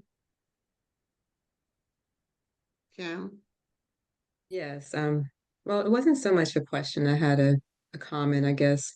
I think earlier you were asking others to, if they had a business and want to share some of their experiences. So I thought I would weigh in. So I am employed and I have a side hustle. I work for the Big Four. And if anyone works for the Big Four, they know that companies like the Big Four and others, they don't want their employees to have other companies. They don't want you to become their competitor. And that's really what it's about. And so for me, why did I start this business? One, I realized that the companies that I worked for would never see me or position me to be a leader in that organization. What that means is I won't ever become an owner, right, of the organization. And I would always be someone that they would be able to exploit. And that's regardless of gender and regardless of race. So I think many of us feel like it's just because of our gender and race, but it's not the case. But at the end of the day, when I realized that the competition that was happening in this organization meant that individuals would have sharp elbows. They'll do whatever it takes to get themselves to the highest level, which may mean them being racist against people like myself. Then I realized that I needed to find a way to use my skills for myself and have something for myself. And I also have to find a way to get around the contractual obligation, right? You cannot have your own company. How did I get around that? My family member put the business in their name. And that's how I get paid through through that business. So that's one. And another reason why I actually finally started was I had a contractor, a sub, who was a Black male who saw that I was really good at what I did. And he started to tell me what prompted him to become an independent contractor. And he saw the company, a large government contractor, he saw how much they were actually making on the employees. And he realized that if that's how much that they can get paid for him, he could do it for himself as well. And he started to pay attention to how other people were navigating. And he was saying that it's a lot easier than most people would believe. So, for me, I was programmed to be an employee. I was never programmed to be an entrepreneur because that's really what the education system actually trains us to be, at least in my generation. Get a degree, get a good job, right? And then you can retire. No one talked to me about having your own business. And those who did, they either had family members who already were in business and had that exposure, but I did not have that exposure. But one of the ways that I did gain that exposure is that even though I was in situations in companies before that did not give me exposure to how they did business, the one that I was in prior to my current job, they did. So I would volunteer, I raised my hand, I did free work, but I learned how they did business development. I learned how they wrote their proposals. I learned what sales was really about. It's not quite as complex as I thought it was. It's a lot easier than I think we may believe that it is. And once I recognized that, hey, I could do some of these things too for myself, then I have to position myself to start doing it, even if I'm starting out small. So the things that I did learn along the way was I think you talked about partners. Yeah, be very mindful of the people that you work with, even people who you think are who are your friends, because they may not be the same person that you will work with professionally. They may not have the same views, they may not have the same work ethic, they may not even manage finances the same way. They may not even be ethical. They may seem ethical because you're just breaking bread over the table, but when it comes to business dealings, you may find out otherwise.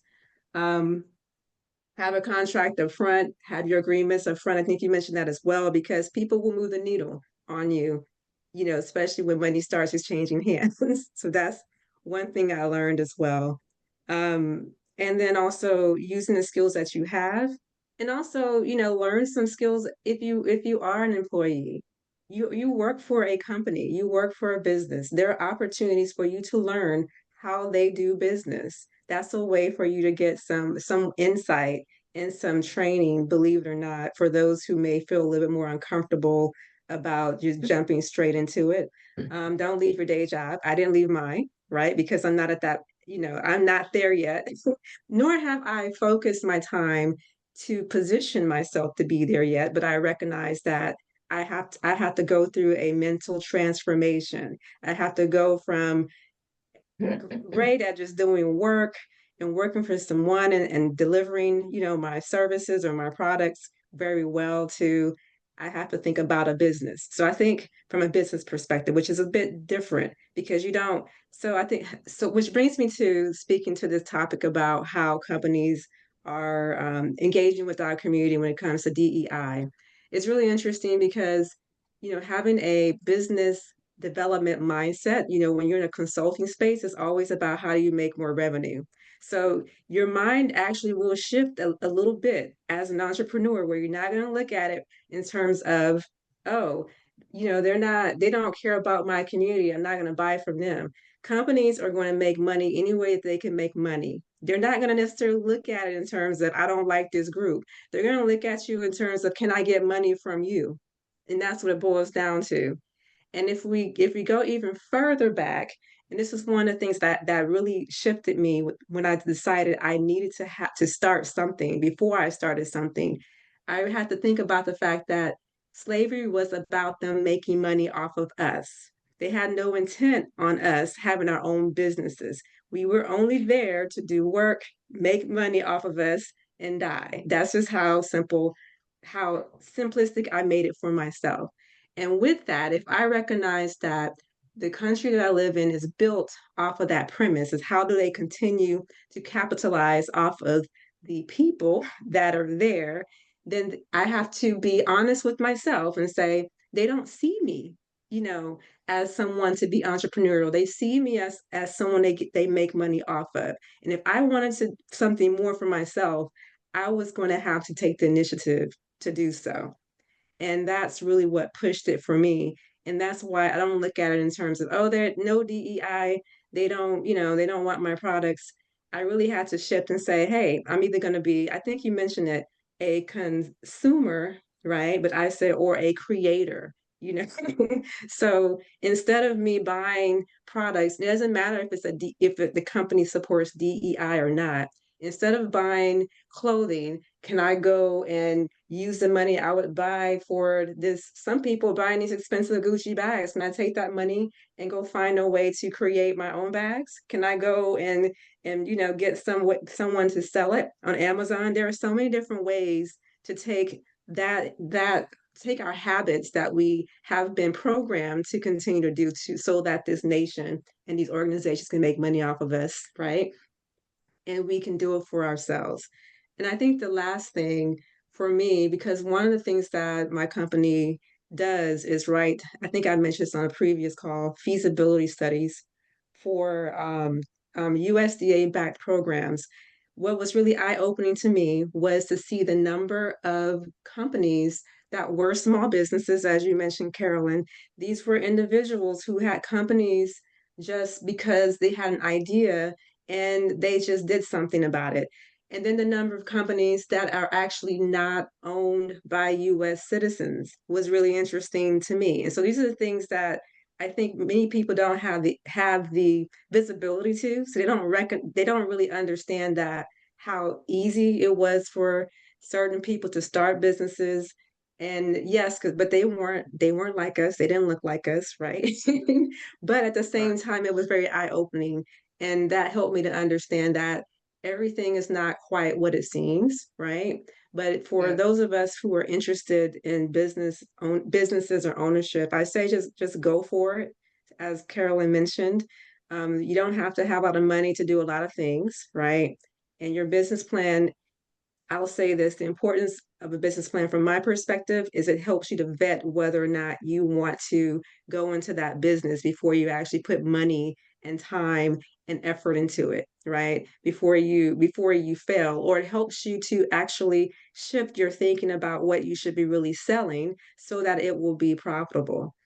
But overall, that's been my experience as a business owner. But for me, I have to be creative. So be creative about what it is that you're going to do and how you're going to do it. If there are gaps or something that's a wall or a hindrance, look for a way around it. Look for it like me. My biggest wall was you cannot have your own business without our permission, right? You cannot take your services and make money for yourself. So instead of just sitting back and say, "Oh, I'll never be able to do so because I have the golden handcuffs over here." I had to realize that no, there are other ways to get around these things. And believe me, even these big corporations have found other ways to get around a lot of things that they do as well. So just wanted to encourage everyone, those who are thinking about it, those who are unsure about it, just go out there and don't let perfection or the fact that you lack certain things hinder you. Find someone who has what you don't have. Go and find a mentor. Go and the information's at your fingertips. There's information on the web. It is free. There's people talking about things and sharing things that they didn't share 20 years ago when I was in my 20s, right? I didn't have that. I didn't have access. You didn't have access to a lot of stuff. Okay. There are things that I know I can do now that I couldn't do 20 years ago. I have a fashion design degree. How the heck would I start a fashion line? 20 years later, oh, wait a minute, I have a fashion design degree. I should just go up there and get online and find someone to go make my clothes. It's all automated. I don't That's the need to beauty. have thousands and thousands of dollars, right? Exactly. To do That's this. the beauty of the internet and Mhm. social media gives us. Thank you, Miss Augustine. I'm sure that was very inspirational. For somebody who's sitting on the fence, just jump over the fence, do it. Carolyn, in the interest of your time, I want us to get to the last part where you can talk about, I think we were about to talk about best practices that you see that are essential for success. So are there any key things that you want to leave us with that you feel are things that you need to incorporate into anything, any business that you're going to try and do? Yes. And some of it I've already mentioned, and she mentioned some of the things we discussed earlier, of course, keeping all those things in mind. But I think going out the gate, the first thing I would say is to count the cost. Okay, but that's a best practice for success. Right. Count the cost, and counting the cost before you get into your venture and while you're in it. Okay, and when I say count the cost, it's not always monetary, it's not always the money part. The cost could be your time, resources, risk. Before you go into your venture, is the timing right? What's happening in life or in my life? In life or my life? And no, there's a difference because in life is everything happening in the world. My life is what's going on with me and how I fit in, right? What needs resolution there? What needs resolution? And we know that we can resolve things in our own space. We can't always resolve things outside. We have to just deal with it. But what needs resolution? Asking those questions and then looking to see what you can do to resolve the things that you can control because it's just part of the process. During your self-employment or your entrepreneurship, counting the cost, your time, money, risk, always asking yourself, am I still in? Because that shows up in different ways when we're not really in. It Mhm. shows up in that we're not working the business as much as we should. We're not paying attention to key metrics that can help us determine or navigate where we are. So to me, that check, that reality check of self is critical because if I'm not in, then I need to start thinking about an exit plan, or I need to start thinking about other ways, or do I go back to working for someone? Am I still in? Good, bad, or indifferent? Um, Another best practice, what other services do you need to purchase to keep you working like a well-oiled machine? Now, what I mean by services now are things like bookkeeping, taxes, insurance, an attorney. Do you need one?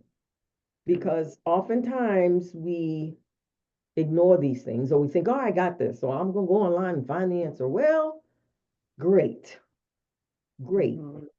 But is that the best thing for you? And that's a rhetorical question we all have to answer individually. And again, I speak from what I've seen. People, Mhm. people are quick to, oh, I don't want to pay for bookkeeping. Okay, I'm going to do it myself. All right. Know some basic things. If you're going to use software, know how it works. Understand basic accounting, assets and liabilities, equity. Understand key things because you are responsible. And hey, if your real core or your real skill is out there selling or creating, should you be doing your own books? And it's a question. Yeah. Because if you're not up for the challenge, maybe you need to seek the advice of a professional, someone you can work with at a price you can live with. And I feel equally as passionate about taxes. Can't tell you how many people come to me after they've done it themselves and there's a challenge. And I'm thinking, wow, I would have loved to have seen this a few years ago to have helped with some things strategically that we can't fix now because the statute of limitations has run out. Right. These are realities, and it's like, oh well, in the past, too bad, so sad. Can't undo that, you know. Insurance, that is a best practice, and I say that because now we're living in the time when we have so many options for entities. I was looking through some old manuals from a few years. I'd say, yeah, it might be 8, 9, 10 years ago. LLCs was that entity type wasn't even on the list. So Really? guess what? That is now a new entry point for entrepreneurs to look at and how they form themselves. It's not as complicated as a partnership or an S corp, but you still get a level of liability protection from an LLC. And that's beautiful. So, these are your options, but do you understand how it works? If you decide to be a sole proprietorship, do you have exposures? Do you have exposures? And if you do you have liability insurance to cover you? Because insurance is one of those things where you better have it when you need it, can't get it when the emergency happens. So, what are the exposures in your business? What are they? Identify those, put a list together, and take care of your business and make sure you're covered. And sometimes we have to engage an attorney because we're not all legal experts. We know a lot about this and that and the other. My thing is, if you are lacking in a skill that is required for success, I am so sorry, but that's a service you need to buy. And that includes technology. That includes technology. And I say that honestly, especially as it relates to IT, because I came up in that industry. But there are certain things to this day that I would rather not do. So, can I do it? Absolutely. Do I want to spend 4 hours loading software? No, that is not the best use of my time. I could be doing client work. So that drains me. That drains me.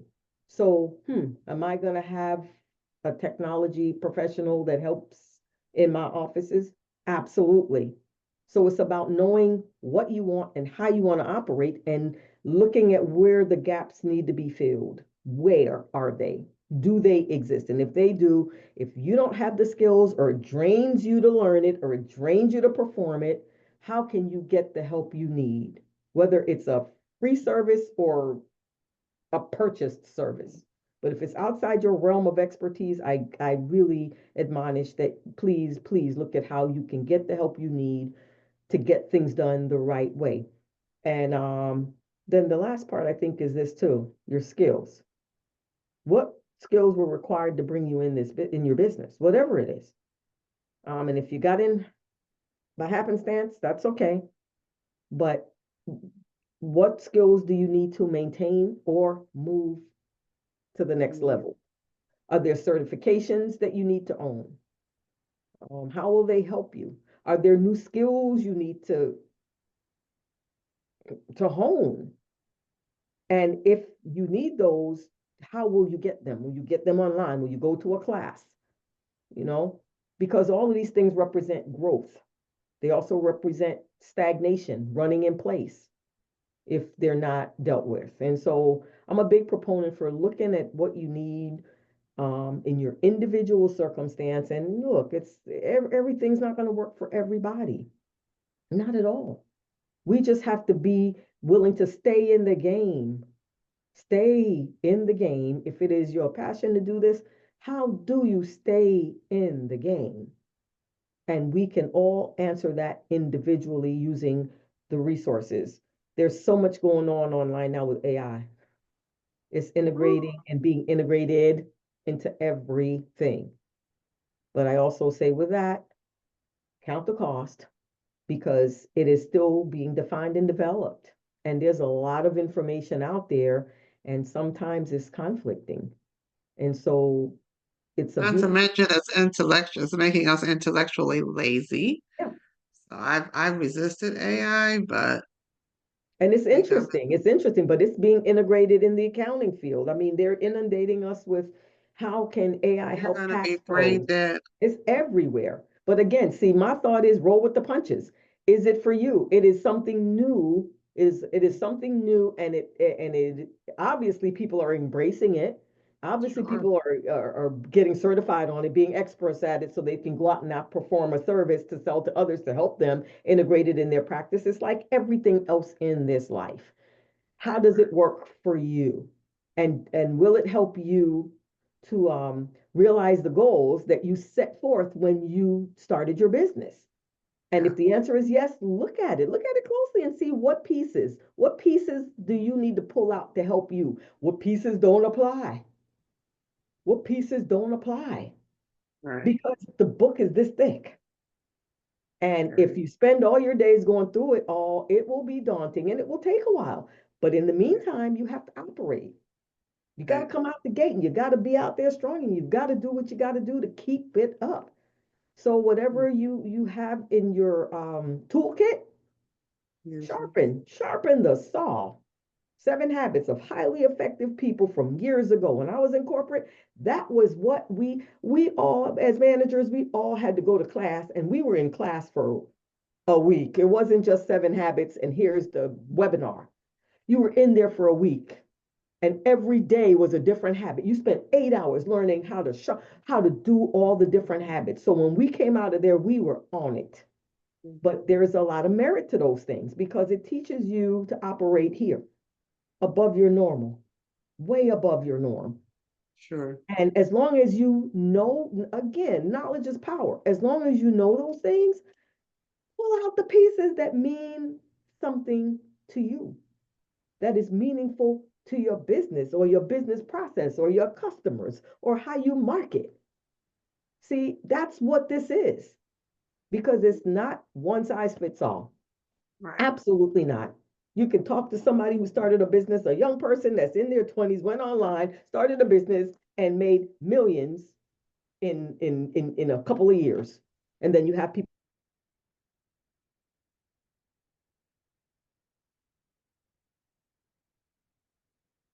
Are you frozen? I think she's frozen. Carolyn's frozen. And I got him to turn on the light because it's getting dark in here. Um, yeah, so let me think. So anyway, with all of this, there's a lot that's happening right now. I'm gonna scan the California, or if they wanted to if they wanted to get exposure in California, they could get involved with the Women in Business Expo, and it's always the first Saturday in May. This year is supposed to be May the 3rd. Right now, the big thing in California, because of all the fires Mm-hmm, in California, there's going to be a huge boom in the construction industry mm-hmm, because a lot of homes are going to they're going to have to build like new homes. So in mm-hmm, the area of like real estate, housing development, a lot of things concerning the rights for the people that lost their homes. That's going to be a big industry. mm-hmm. And I know not a lot of women, but some women are in the construction industry or they supply some type of product Right, right. or service in that industry. It could be as simple as if somebody owned a cleaning business. Mm-hmm, Some of the homes in the different areas, they got to be clean, or when they build new homes, they're going to have to clean the homes up. So there's going to be a huge increase in business in the housing area, and probably for people that own real estate or have Airbnbs, or maybe mm-hmm, people do rental property, because they're going to have to house all these people and they're going to have to supply services and products for them. So there's going to be a whole lot of money dumped into California to help people. So I mm-hmm. just wanted to make that announcement. I could try and my name is Samantha Wall. It's Unlimited Fashions. I have a fashion company, and we sell ladies' clothing accessories. And our big product now is that we have the Black Inventors book. My Mm. aunt Val, she's the author of that book, and we also have Black books for children, specifically for African American children. So those are the products. So if anybody can reach me, my phone number is 916-980-6778. 916-980-6778. And I can give my phone number to um, Miss Higgy so she can have my phone number. So if you want to reach me, but I'll be happy to help any business that wants to come to California. And we do a lot of business in Las Vegas. And also they have um, the Super Bowl coming up in 2026, and they have a bid out for anybody that want to do business with the 2026 Super Bowl, and I believe it's going to be in Northern California. Okay. So And I you know just wanted what? to make that announcement. That point And that if you, anybody know of any companies, one thing about a lot of us Black women when we do events, we always look for sponsorship Mhm. from these corporations that do spend millions of dollars, like Super Bowl, they get big sponsors. So I'm always looking for a company or individual that would like to be a sponsor with the Women in Business Expo. It just helps us to have more financial support because if anybody on this call is a promoter hosting events, it does cost to host an event. And a lot of the hotels and event venues, their prices are going up. So if anyone have any contact or leads or sponsorship, or if anybody business here would like to be a sponsor, just let me know. Thank you. Okay. Thank you. I'm sorry, folks. I have no idea what happened. I thought you were frozen, Carolyn, but it was actually me who was frozen, and then I dropped. I'm like, okay, what just happened? So, so I was glad. Thank you for keeping it going in it's my okay. unintended Okay. absence. But so I missed a part of that, but I'm sure it was good conversation. But you know what? I wanted I to interject one thing too with please, please, with some, was it Samantha? Samantha. Yeah. Um, Oftentimes with some of these contracts, and that's where I encourage people too to not think about the fact that it's a contract. I'll never be able to get in. I'm a small guy.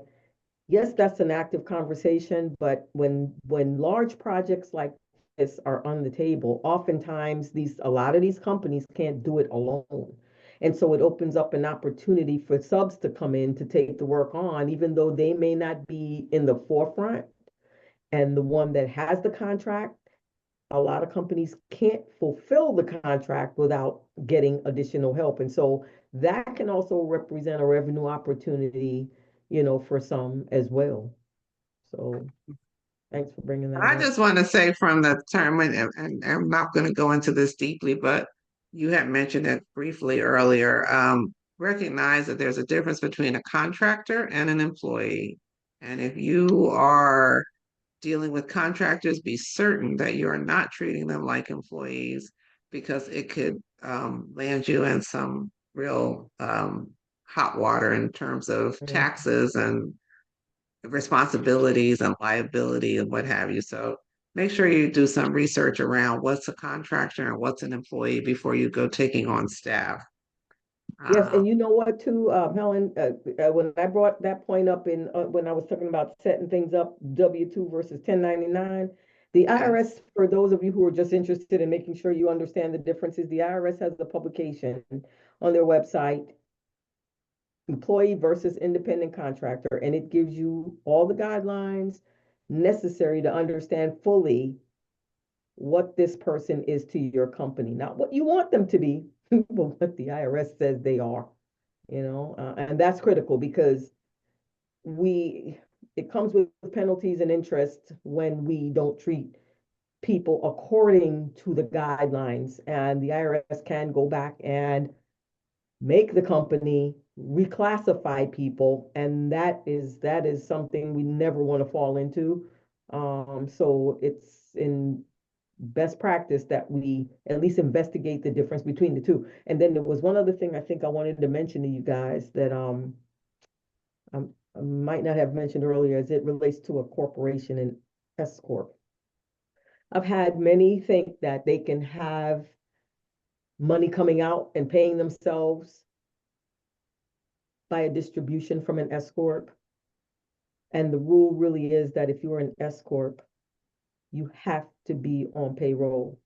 That is not debatable. If you are working for your company and it is an S corp, as the owner or even a primary shareholder, you have to be on payroll. And people don't love that process because it is a process.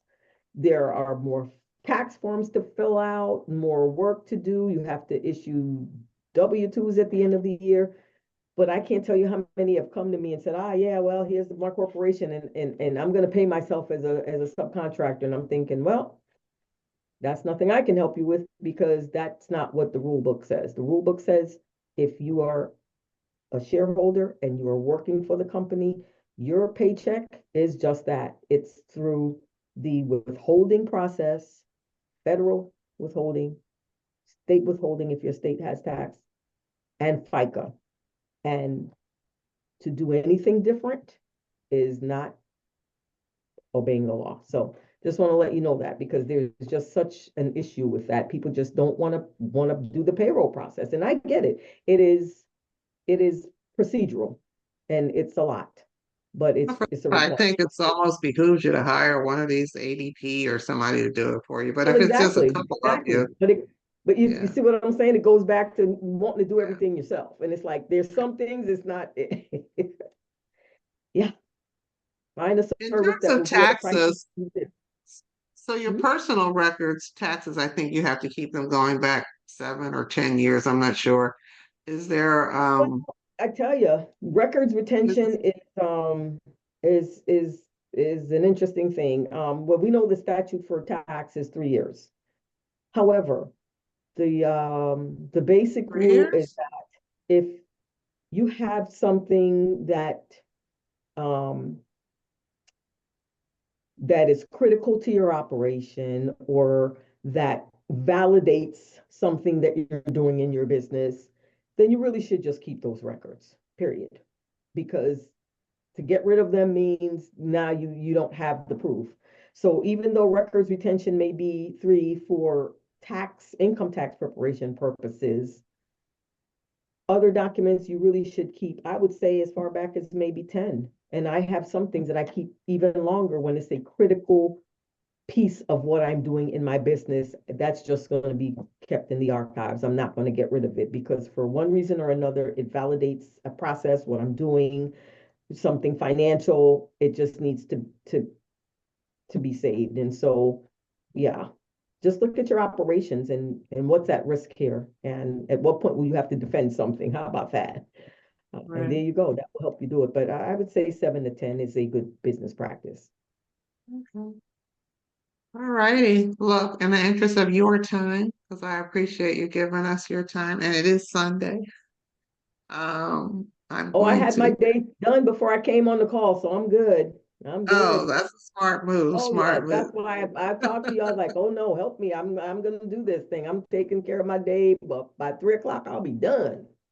So I'm Yeah, good. that's beautiful, And I'm not a beautiful. footballer, so I don't know who I guess Me I either. don't I don't even know what know. a football is. It's this piece of pigskin, the men falling on top of each other like they got nothing better to do. I have no idea what football is. Yeah.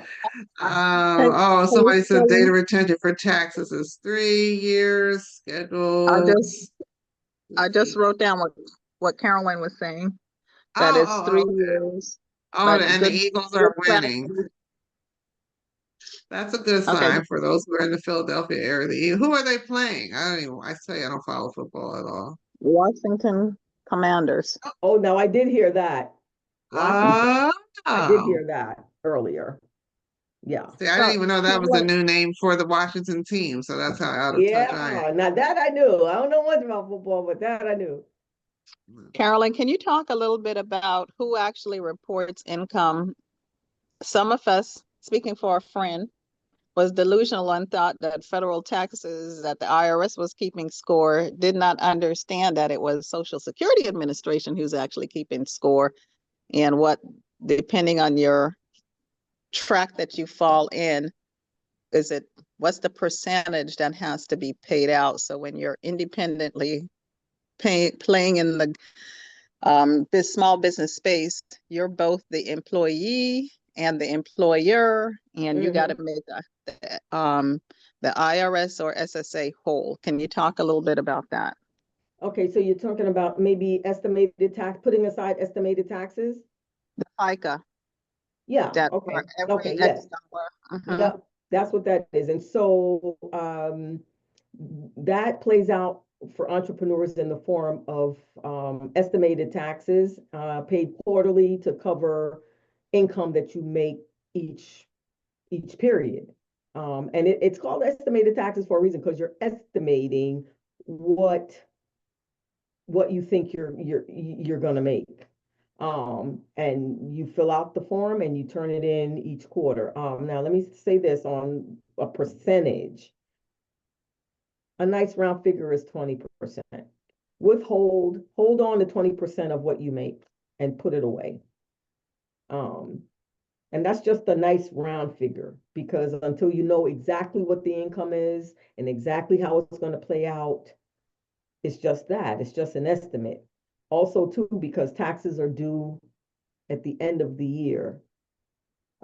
For each year at the first quarter following the end of a period of December 31st. So with that said, you've got expenses throughout the year.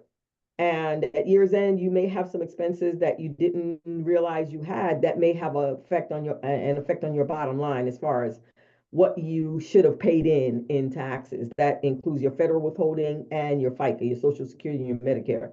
So all of that plays a role, and the bottom line of all that calculation is what you should have paid. And if you didn't pay in enough in estimated taxes or withholding, the IRS wants it when you file your return. So if you can just look at what you're making each quarter, and again, it requires, just staying on top of what your business is doing, what kind of money you're pulling in, and just estimate what you're gonna send them each quarter in the form of estimated taxes. Now, something else I also want to tell you is for anyone who has income on a W-2, that is also a mechanism for paying into your fund, okay? And it's one that's already there. So you could go into your payroll and just increase your withholding if you know you've got gig economy income or a side hustle or something else, and you just want to do it through your payroll. That eliminates you having to file estimated taxes each quarter, okay? So you do have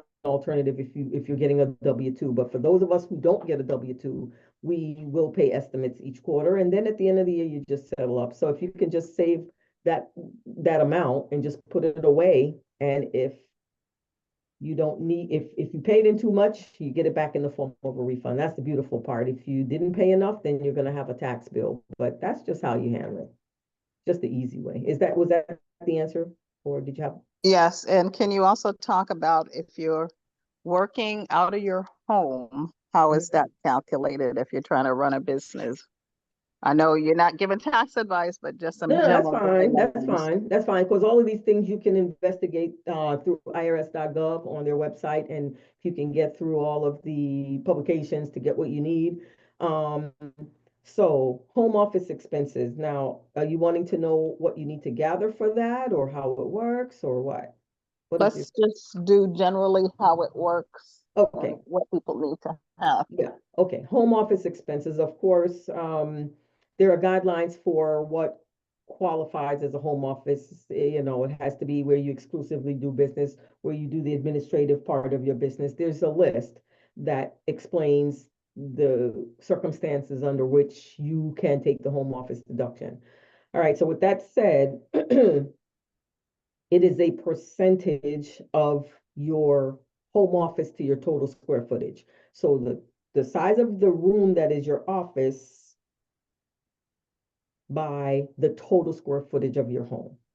And so that is the percentage going into your formula. And so it would be if your home office was 10% of your total space, you would get to write off 10% of your mortgage interest, 10% of your real estate property taxes, you know, a percentage of repairs and maintenance that you do in your home that could be allocated to the home office, like a roof, like your HVAC system. Now, if you remodeled your kitchen, unless you were preparing cakes and pies in the house for sale, your kitchen remodel would not be a part of that. So it would have to be things that encompass that home office, you know, and that includes things that you buy for inside the home leading to the home office. The things inside the home office, the office itself, those are direct expenses. Everything which you can write off at 100%, but everything else that is in the building that is not specifically in the room where your office is a percentage. Something else I want to tell you too about that. The thing about home office expense is this. If you have losses going into that, you can't write that off. And so that's a mistake that many make. They think that, okay, I got these home office expenses. Well, did you have income? Did you have net income? Okay, because if you're already operating at a loss going in, you can't write off your home office expense. But the beautiful thing about that whole process is until it changes, and we never know with the tax law, it changes all the time, but it's been enforced for many, many years. Home office expenses that are not deductible can be carried forward for 20 years. So have no fear is that if in 1 year you suffered losses and you could not write off your home office expense, that can be carried forward to the following year. And if you had income, you have some built-in expenses just waiting to reduce your taxable income, to reduce your income. But they allow you to carry it forward every year. I've had instances where that deduction was carried forward for 8, 9, 10 years, and people got to the point where like, we still need to be tracking this. And I'm thinking, doesn't hurt to track it. It's not going to hurt you anything, but you've got to tell the IRS you're doing it, because if you don't tell them, you don't in 10 years tell them, oh, hi, I had losses from 10 years ago and I want to use them now. They're going to tell you, hey, did you tell us you were carrying it forward? And if you didn't tell us 10 years ago, you can't do that. And then in addition to that, the statute ran out, so you can't go back and amend those. So I always recommend just carry it forward, just do it, because if you were in business and you were doing things to pull in revenue, you're going to be able to use some of those. And you may have a year where you have a windfall. And if you have a windfall, you need as many expenses as you can get. So just make sure that that you, if as long as you've got a home office and you qualify for that, that you are keeping that up. And if you're not using it in the current year, just carry it forward and just let it sit there. It doesn't hurt. The only other thing with home office is you can either use your actual or you can use a simplified method, which then you just take a certain dollar amount times your square footage and you multiply it and there you have it. But I like the method where you're looking at actuals, because sometimes you spend money on your home for things that are part of this and it exceeds what you would have gotten on a simplified method. But again, it's something you need to check to see what would it be in your best interest. Good questions. Anything else before we let Carolyn go? Anybody else with a burning question? I don't think I've missed anything in the chats. A lot of information about supporting Black businesses. I didn't realize that somebody put in here that We Buy Black has now been changed to Naspora. That's new to me. So Say make that sure again? you make. What was that? So there was an app that people were encouraged to use called We Buy Black. Actually, there's a couple of them out there. That was me. This is Camille. I mentioned that in the app. Yes, WeBuyBlack.com. They have Black-owned businesses and products. I bought a lot of stuff from them. I'm always very happy. You still can go to WeBuyBlack.com. It redirects to their new look, which is Naspora.com, which probably has something to do with diaspora, probably. But yeah, new branding. Yeah. Yeah. So I think that's a wrap for us today. A lot of information. Thank you so much. We could go on, but I think we got the gist of it. You got to make sure that it's for you, and you got to do your homework. Yeah, Yes, you'll yes, find yourself a hot water. absolutely. It sounds overwhelming. Does anybody else feel like what she shared with us is like, oh, that's a lot. I don't know if I want to do it. Does anybody get a feeling about whether it's something? Did anybody change their position? Did anybody come in thinking, nope, I don't want to do it. Now I want to do it, or vice versa? Anyone? Okay, so they're not talking. I know for me, as you were talking, I was thinking, okay, have I done that? Yeah, I went to Hi, a business. Helen. Yes. It's Josephine. My husband and I no longer run our businesses, but I do want to applaud Miss Carolyn for her one of the most honest and realistic explanations about entrepreneurship. And while it is a lot of information and can be overwhelming, in the end, it will serve us all better to do what she has suggested because it'll save you a lot of money and time. If you fail, you can fail miserably and to the point where it will be life altering and changing. But if you do the homework and succeed, it is quite exciting. So I like what she said about counting the cost. That is most important. And I always go back to what my dad once said to me. He said, if it don't work on paper, it don't work. So get out your pencil and paper, do your homework. If you're selling a product, know what your costs are, know where you're going to get your supplies, know whether or not you're going to be losing money on a particular product line or not. Because sometimes you can get a product out there and you can make money on it, but you don't really know if that product is actually profitable. So I want to thank you and Miss Carolyn, and I found it very, very helpful. Thank you so much. I love you. Thank you for that. Yeah, and you know what, guys? Think about it. Think about the stats that's out there on Black-owned businesses. If it is the fastest growing group of entrepreneurs, yes, a lot of stuff. But guess what? The benefits far outweigh the other stuff. Because if it didn't, I probably would have gone back to corporate a long time ago. I would have gone back. So it's working for my life now, especially now that I'm older and different things matter. So it's definitely got its place. Don't shy away from it because of the to-dos, because hey, look, if you can't take the heat, get out of the kitchen, is what I say. And it's some heat in there, but you're up for the challenge. We're up for the challenge. We can do this, give it a try. Yeah, you have help. And let's keep the community going, Absolutely. Yeah. Marcella, you have a question real quick? Yeah, I just want to say, yeah, I've been an entrepreneurial for about 27 years, and most of my family is entrepreneurial. And my dad was in business 50 years, and it is wonderful. And he has the ups and downs like anything else, but you can like myself. I have a daycare business, 27 years, and if I want to make extra money, I can take on extra shifts or weekends or whatnot. But I'm my own boss, and like you were saying, when you get older, is I'm older now, and so I couldn't go back and work and be on my feet all day long, versus being an entrepreneur and make a decent income. Thank you. Yeah, Thank you. beautiful. That's beautiful. Yeah. Yeah, Yeah. there definitely benefits, guys, for sure.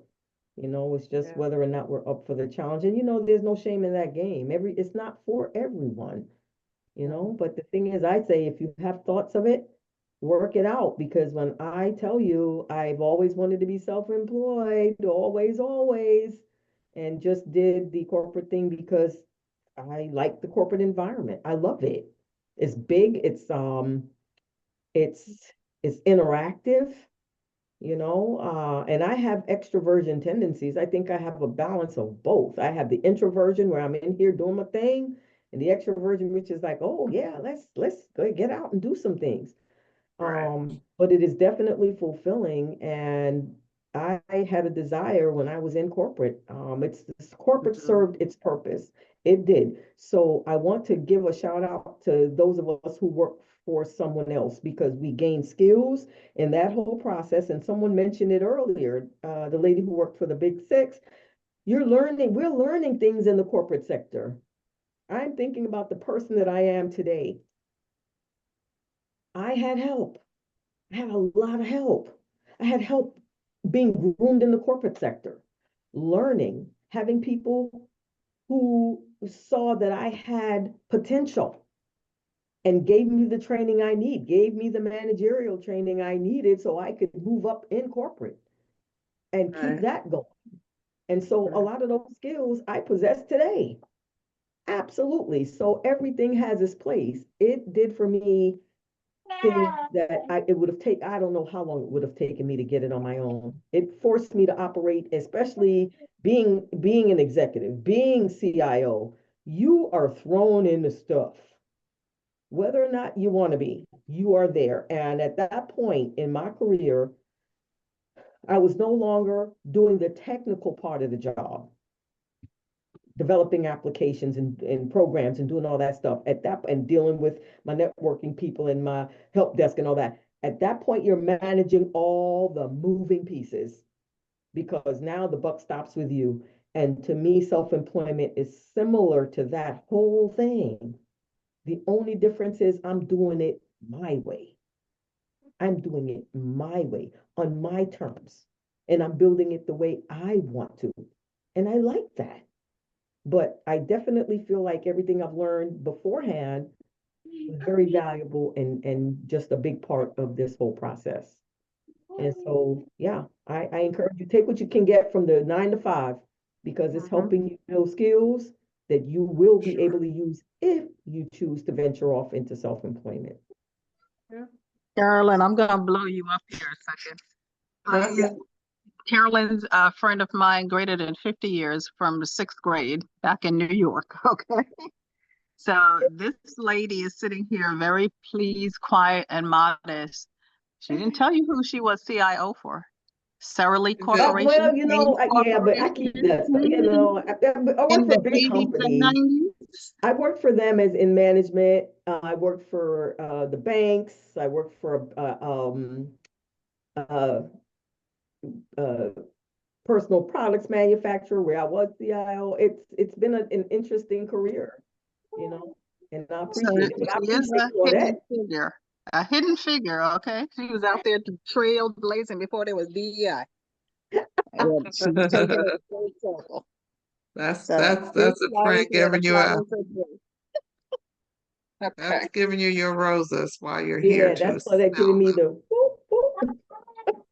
Yeah, but we've been friends for what is it, 50 years? We're telling our age, right? That means we're only 55. That's right. We were in elementary school, playing on the playground. Yeah, we go way back to what, 5th grade or is it 6th grade? 6th grade. That's exciting. That's exciting. That's impressive. In my wedding. Wow.